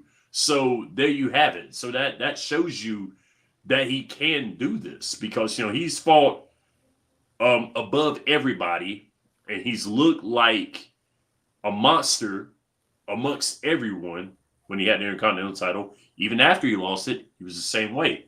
Now he goes to Now he goes to SummerSlam, and then his chest is busted open. And even when he looked at his chest, you could tell he was like, "Did this really happen?" Right. He was shocked. Yeah. He was shocked. Very valid. He pierced the armor. Yeah. Two things that I would perfect match. Two things I just want to change in the match that I just noticed I wrote down in my book. Number one on commentary. Does Michael Cole got to say this every single match, every week? He's paying homage to his childhood hero. I am sick and tired of hearing that. Yes, we thank the old guys that we grew up watching. Yes, we do. But Michael Cole, you don't have to remind us every time he does a razor edge, somebody does a move with that. Thing number 2 I want to change is, referee, you botched the ending for me, real. Oh, you don't pull the arm up 1 time, 3 times, then you ring the bell. I was just, those are small things that I look at sometimes that I just say, come on, guys, this is things we got to get right to make this match the perfect match. And can we add that Razor Ramon was not Latino? Yes. Good kid. Kayfabe Keith, throw the flag. You broke kayfabe. Broke it. All of us fans for a long time. He's walking out. He got up. He made him leave. Wait a minute. We know he's not Latino. We know this. Yeah. So I'm just like, I don't know what you're talking about. I get it. Look, I'm sorry. Why is it slander? I was your biggest fan. Actually, correction. Razor Ramon is Latino. Scott Hall is not. Oh, it's not. Yes. Okay. That's why he's top notch. Right.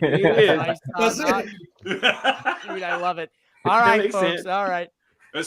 We are perfectly. We are approaching with everybody. We are approaching the longest episode of the Nightcap, so I want to thank this amazing panel. They are on Eastern Standard Time, except Kayfabe Keith. He's with me. So thank you, fellas, for staying up this late. Oh, and Dyson. That's right. I'm so used to you being on Eastern Standard Time. Yeah.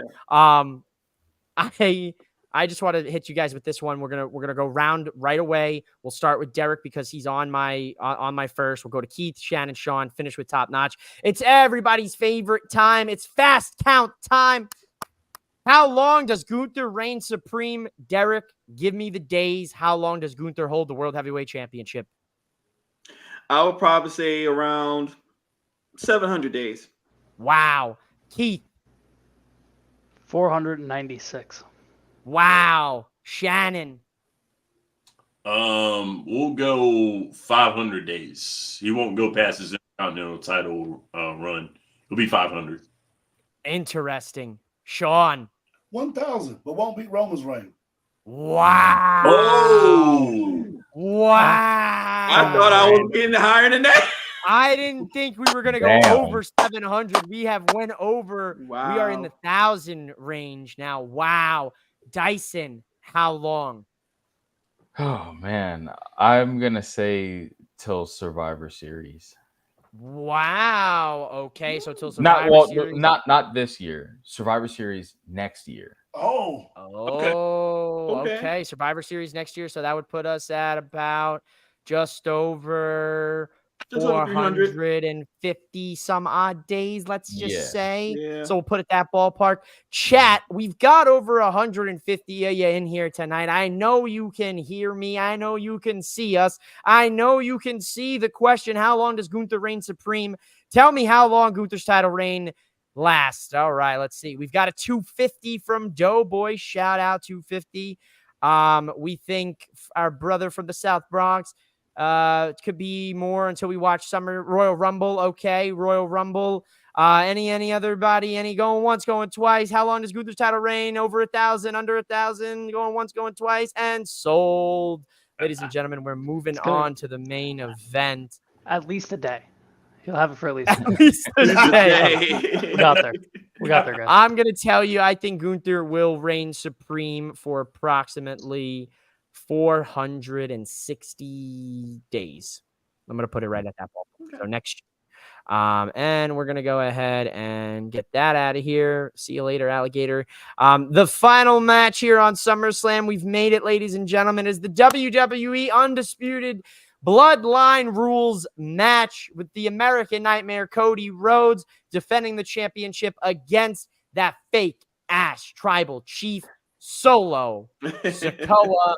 And ladies and gentlemen, there was not an image here to give you. What do you think about this image? Because Cody Rhodes has retained his championship, and we saw the return of a certain 4 horsemen Good old Arn Anderson. Yes. Get Yes. Yeah, Yes. Arn Anderson made his return to WWE. Give it up for the Hall of Famer, the legend himself. I love Arn Yes. Anderson. We saw him return during Cody Rhodes' entrance. Y'all forget one thing. They're not scared of him now. He does bleed. Ooh, that's a good little Ooh. tidbit on the Gunther thing. Ooh. That's a bar, Doughboy. Ooh. I like it. Arn Anderson is back in the fold, and it looks like the Nightmare family may once again be resurrected, but this time in WWE. What are your thoughts on that? Nightmare family? Up or down? We'll go with a thumbs up or a thumbs down. Thumbs up. Thumbs up. Shannon? All right, thumbs up. Okay, let's get into this match here, fellas. This was a damn good match, in my personal opinion. A lot of people before this took place, when it was announced, they were like, Solo Sikoa versus Cody Rhodes. This is going to suck. It didn't even happen. How could you say if it was one thing or the other? This was, I personally believe, Solo's best showing Yes. in Indeed. his time on the main roster. So props to Solo. Oh, yeah. Ultimate gentleman sport. Shout out to Shannon. Yes. Let's start off. Who wants to start off? I'm gonna ask you guys. I've been doing way too much freaking talking. So who wants to start? I'll go first. Go. Take it away. Solo proved himself tonight. Sure did. 100%. I would have thought that it would have happened with the John Cena match, but I understand that that was very much a learning experience for him. Tonight, he showcased every single bit of what he learned from Roman Reigns. I saw so many details from the trash talk, his pace, his aggression, the way he would slow down when he needed to. He would amp up when he needed to. Everything was on point tonight with Solo Sikoa. Cody Rhodes, he was obviously, in there to help guide Solo as well as the ring general in there. No pun intended. We were just talking about Gunther. Yeah. But I definitely think Solo held his own. What a match. What a match. I said that the Gunther Damian Priest match was my favorite. This was a close second, honestly. I like it. I like it. Let's see. Who's up next? Go ahead. Take it away. Solo showed me tonight that he's got good ring psychology. That's the only thing I was worried about in this match, is that it was going to get a little choppy. And I know with Cody in there, like Top Notch just said, Dyson just said, Cody was there to pretty much get him through. But he showed me tonight that he can be a main eventer with Roman gone now, because Roman's going to probably disappear again after they do Civil War. So Solo's showing that he can be a main eventer.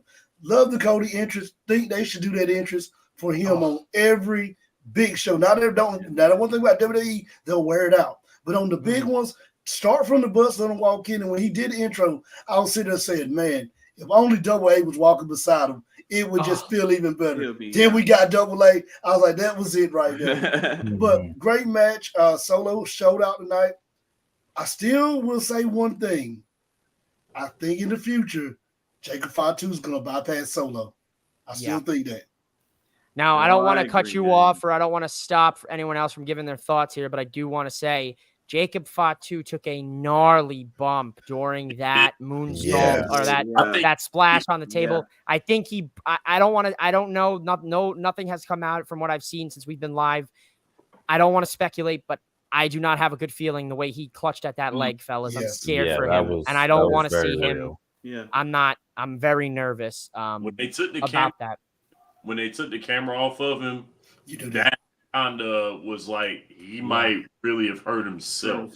Yeah. The minute he grabbed the chair and put the weight on the chair, and then as soon as he put his weight on his leg and he fell, I was like, shit. Oh, man. Because then he started hitting the barricade, and it was like you could tell that was like real frustration. Yep. That was real. I'm very nervous about that. Let's get back here with the thoughts on the match. I just wanted to bring that up because he said Jacob Fatu. Derek, how'd you feel about this main event? I really like it.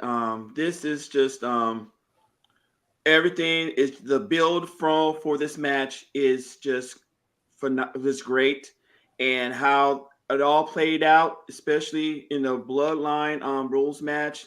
It was just a great match all around. Great all around match tonight. Absolutely. We saw the run-ins from Tama and Patchy the Pirate Tangaloa. Now hold on a sec. Now I'm gonna hit you with a sidebar. My ADHD brain is going all over the place.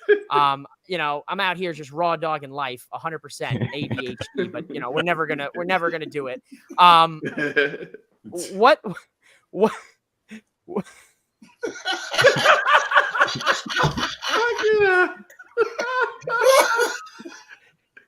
Why couldn't he wrestle for the tag titles, Patchy the Pirate, the other night? He came out here during this damn match. He started beating up Cody with his cohort Tama in full gear, mind you, in full gear. Looking like the Samoan Team Rocket over here with the T.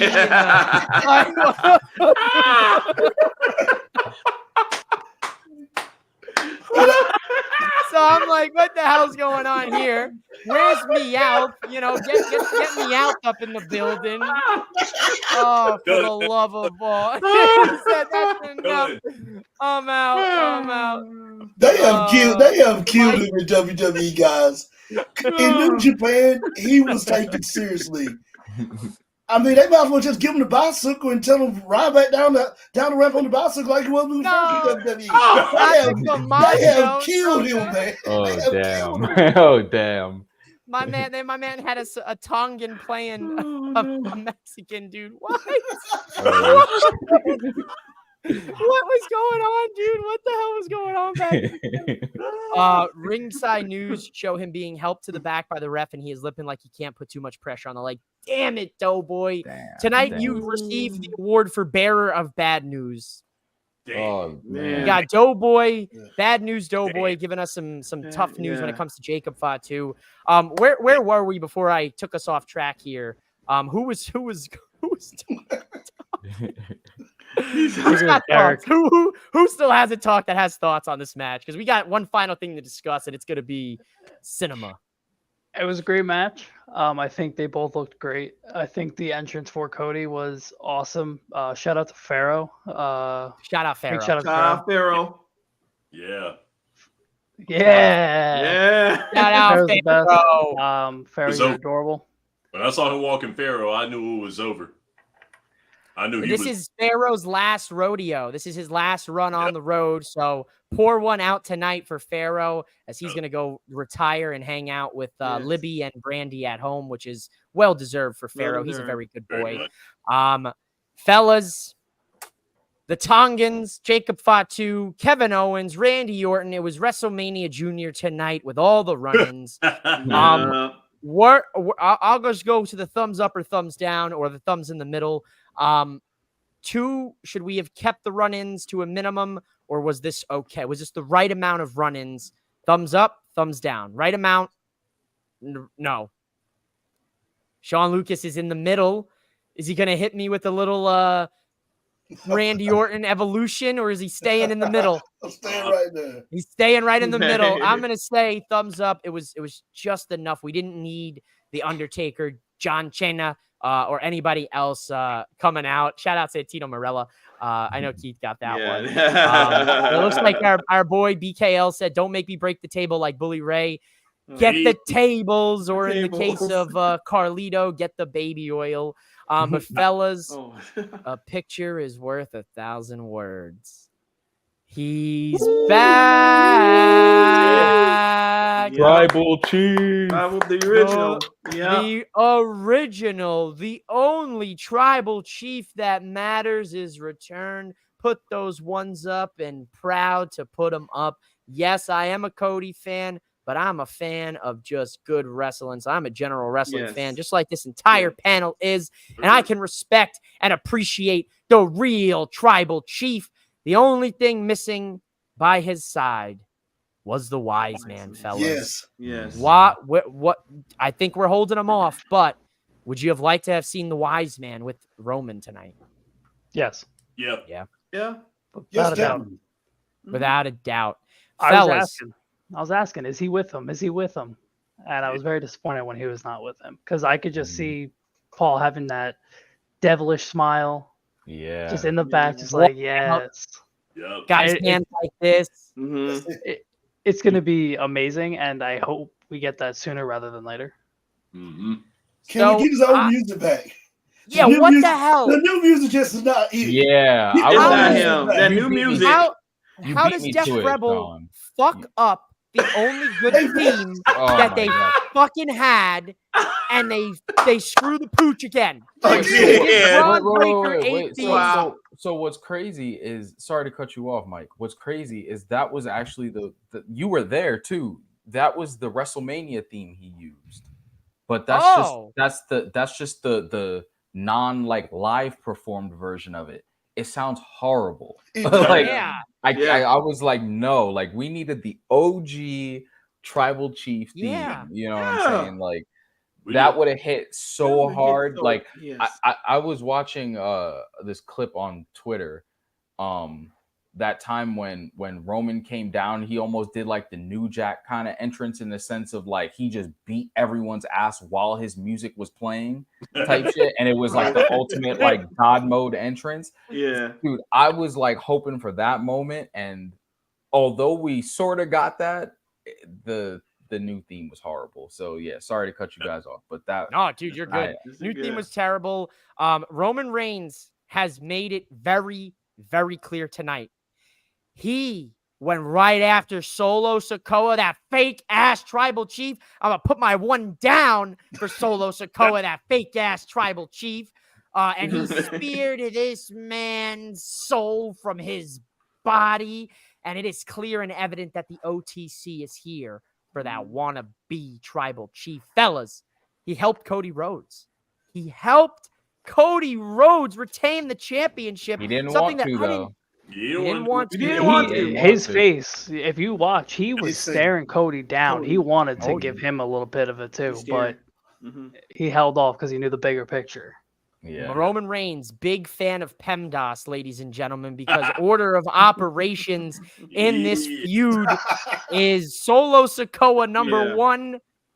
Number 2 is Cody Rhodes. So yeah. down the pipeline, I see it Mhm. happening.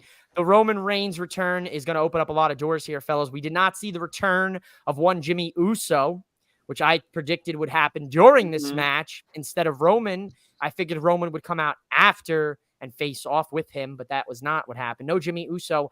How does this go from here? Roman Reigns is back. We know he's back. We know he wants Solo Sikoa. What's next? Civil War. Sean Lucas. Civil War. The Civil War. Civil The War. Bloodline Civil War. War games.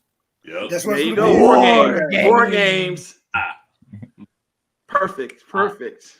I like it, fellas. Ladies and gentlemen, this has been a marathon, not a sprint. I've had some of the most amazing thoughts, opinions, analysis, perspectives. Before we sign it off here tonight, everybody please make sure you get your last thoughts in. We're going to start here. Let's get our final thoughts in on SummerSlam, Roman's return, all of the title changes, anything you want to say, final thoughts. Let's start with the Devastator, Derek. Give the people your final word here. I would definitely say that this is definitely a great SummerSlam. I would say one of the best SummerSlams in recent history for me. The card from top to bottom were great. I really don't have there were some little bumps in the road. There was some matches, but other than that, I mean, this is truly a great SummerSlam, all put together from top to bottom. All the matches were great, solid matches. So we can't ask for a better show than that tonight. I like it, Derek. Follow-up question. What would you rate it? We don't do star ratings here. We usually do gabagool because I'm Italian, right? But tonight we're in Cleveland. It's the home of the Rock and Roll Hall of Fame. So out of 5 guitars, how many guitars do you give SummerSlam tonight? I'll give it a 5. 5 guitars out of 5. I 5 out of like it, 5. Derek.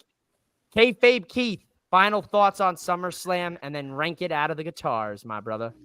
This was a fantastic SummerSlam. The hype surrounding all of it leading into it.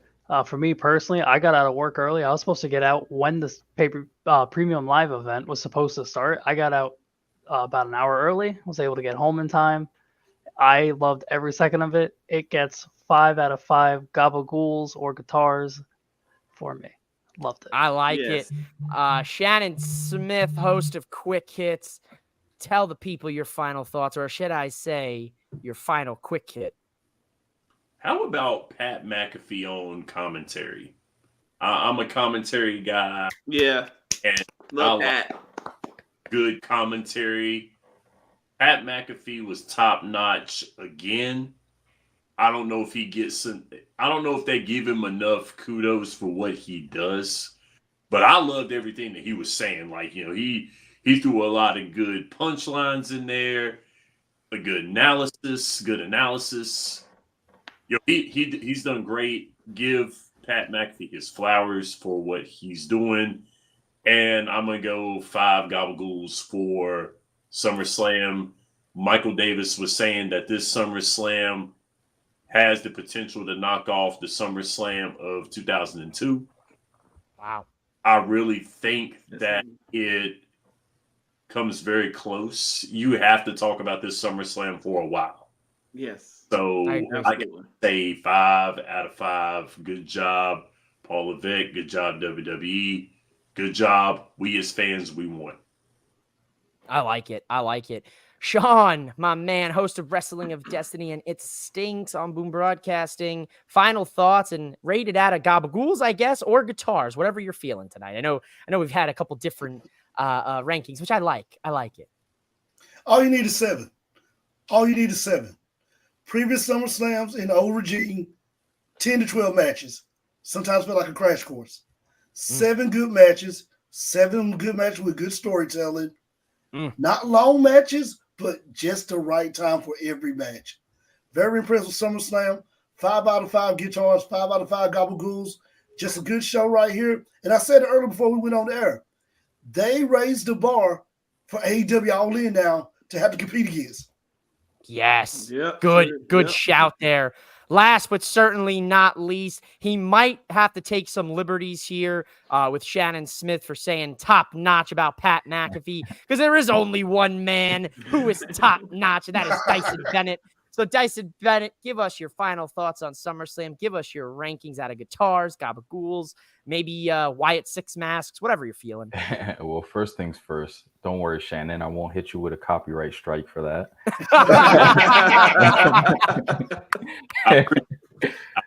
But I as I was watching SummerSlam, I was just thinking to myself, man, we got to start calling Triple H the king of SummerSlam, because this guy just don't miss.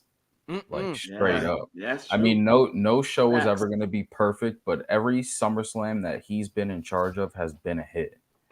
I mean, Agreed. in every way, shape, or form. So, as far as I'm concerned, 5 guitars, 5 gabagools, 5 everything. Oh, Like baby, it was perfect for me. I like it.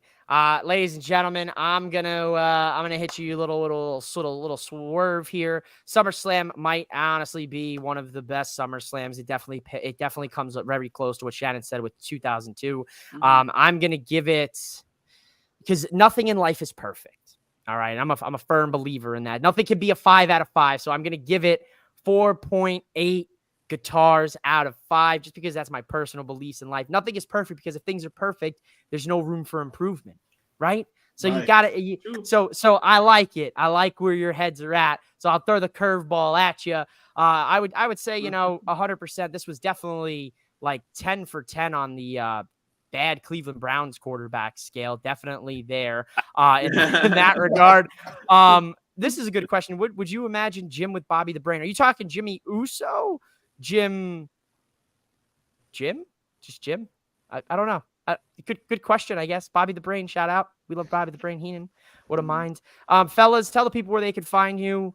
Start once again with Derek. Tell the people what's going on, where they can follow you, where you are, what you're dropping next, and we're going to end this show here.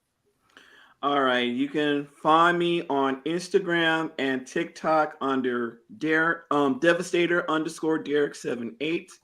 And you can find me on X or Twitter, DVSTR_Derek78. And you can also catch me on Derek's Wrestling Tours and Tees, my YouTube channel. I just finished doing a unboxing recently. I think it's earlier today, so it's out right now. So I'm all over. So you know where to find me. Follow me. Yes, indeed, guys. Make sure you go subscribe to Derek. Follow him on social media. That Good Brother shirt he's rocking was a part of that unboxing here today. He also picked up a sick Kyrie Sane shirt. I love a good Derek's Wrestling and Toys and Tees episode. So shout out to Derek. Kayfabe Keith, where can the people find you if they'd like? They can find me at Gustavo_ on Twitter or X. You could also find me at Gustavo_ on Twitch. Keep an eye on my Twitter for when I'll be announcing when I'll be going live. Play a lot of video games. Always down to talk wrestling if you come into the comments. Love talking. Love hanging out. Come hang out with the Goose. I like it, Kayfabe. Shannon Smith, tell the people what's going on, who you are, where they can find you, and what you got going on. You can find me on Twitter, Instagram, and TikTok as Podcast Smitty. My next show will be Quick Hits on Wednesday morning at 9 a.m. Catch me there on Boom Broadcasting. Just finishing up the episode. I'm going to be on the road a little bit tomorrow. Got a seminar I got to attend. But I'm going to be filming the show in my hotel room. So it's going to be... I love it. Okay. So it's going to be a different look. But look for on Boom Broadcasting Wednesday morning, 9 a.m. for Quick Hits. And as always, as a sign off, I'm Shannon Smith, and this is Quick Hits. I love it, Shannon. Sean, tell the people where they can find you. I think I've already said it for both of you, but where can they find you, Sean, please? You can find me on Twitter, Sports with Luke. Also on Instagram at Grit and Grind Podcast NC. You can find me on Boom Broadcasting Thursdays at 10 a.m. for It Stinks Podcast TV review. You can jump back in on Saturday at 10 a.m. for WOD right here on Boom Broadcasting. And also, if you're a fan of high school football in North Carolina, Grit and Grind, jump over to Studio 67 NCC on YouTube. We're getting ready to start cranking back up on that channel with some high school football coverage. I like it, Sean. As we always sign off, I got to say, support indie wrestling. Yeah. There it is, ladies and gentlemen. And last but certainly not least, the man by the name of Top Notch Dyson Bennett. Tell the people where they can find you. Tell the people what you got coming up on the pipeline. All right. So you can find me at Dyson Bennett on TikTok and Instagram. You can find me at Dyson_Bennett on Twitter. And as far as what I have coming up, stay tuned. That's all I'll say. Tune. My man, I love a little ominous stay tuned. You know I will be stay tuned because Top Notch is my favorite pro wrestler. Make sure you do support your indie wrestlers. Support Dyson when he announces when he's wrestling on the East Coast. If you're on the East Coast, if he's wrestling on the West Coast ever, I know I'll be there. Ladies and gentlemen, before we sign off, I want to give a happy belated birthday to Top Notch Dyson Bennett. Much love, my brother. Thank you, brother. And as well, I want to show some love to Boom Broadcast very own, fellas. Get a round of applause going here for the host of Wrestling of Destiny, because today with his SummerSlam prediction video and his Wrestling of Destiny episode, he now holds the record for most views on a single video in a single day on Boom Broadcasting with 100 views. So round of applause. Awesome. Shout out to our man, Awesome. Sean. Yes, indeed. Congrats. Show some love. Thank y'all. Much love. Fellas, thank you for staying up way past your bedtimes. This has been the Nightcap. I'm mouthing off with Mike. These are my esteemed guests and amazing brothers. Thanks for watching. We're out of here. Bye, guys. Thanks for watching the Nightcap. Bye, guys. Bye, guys. Bye, guys.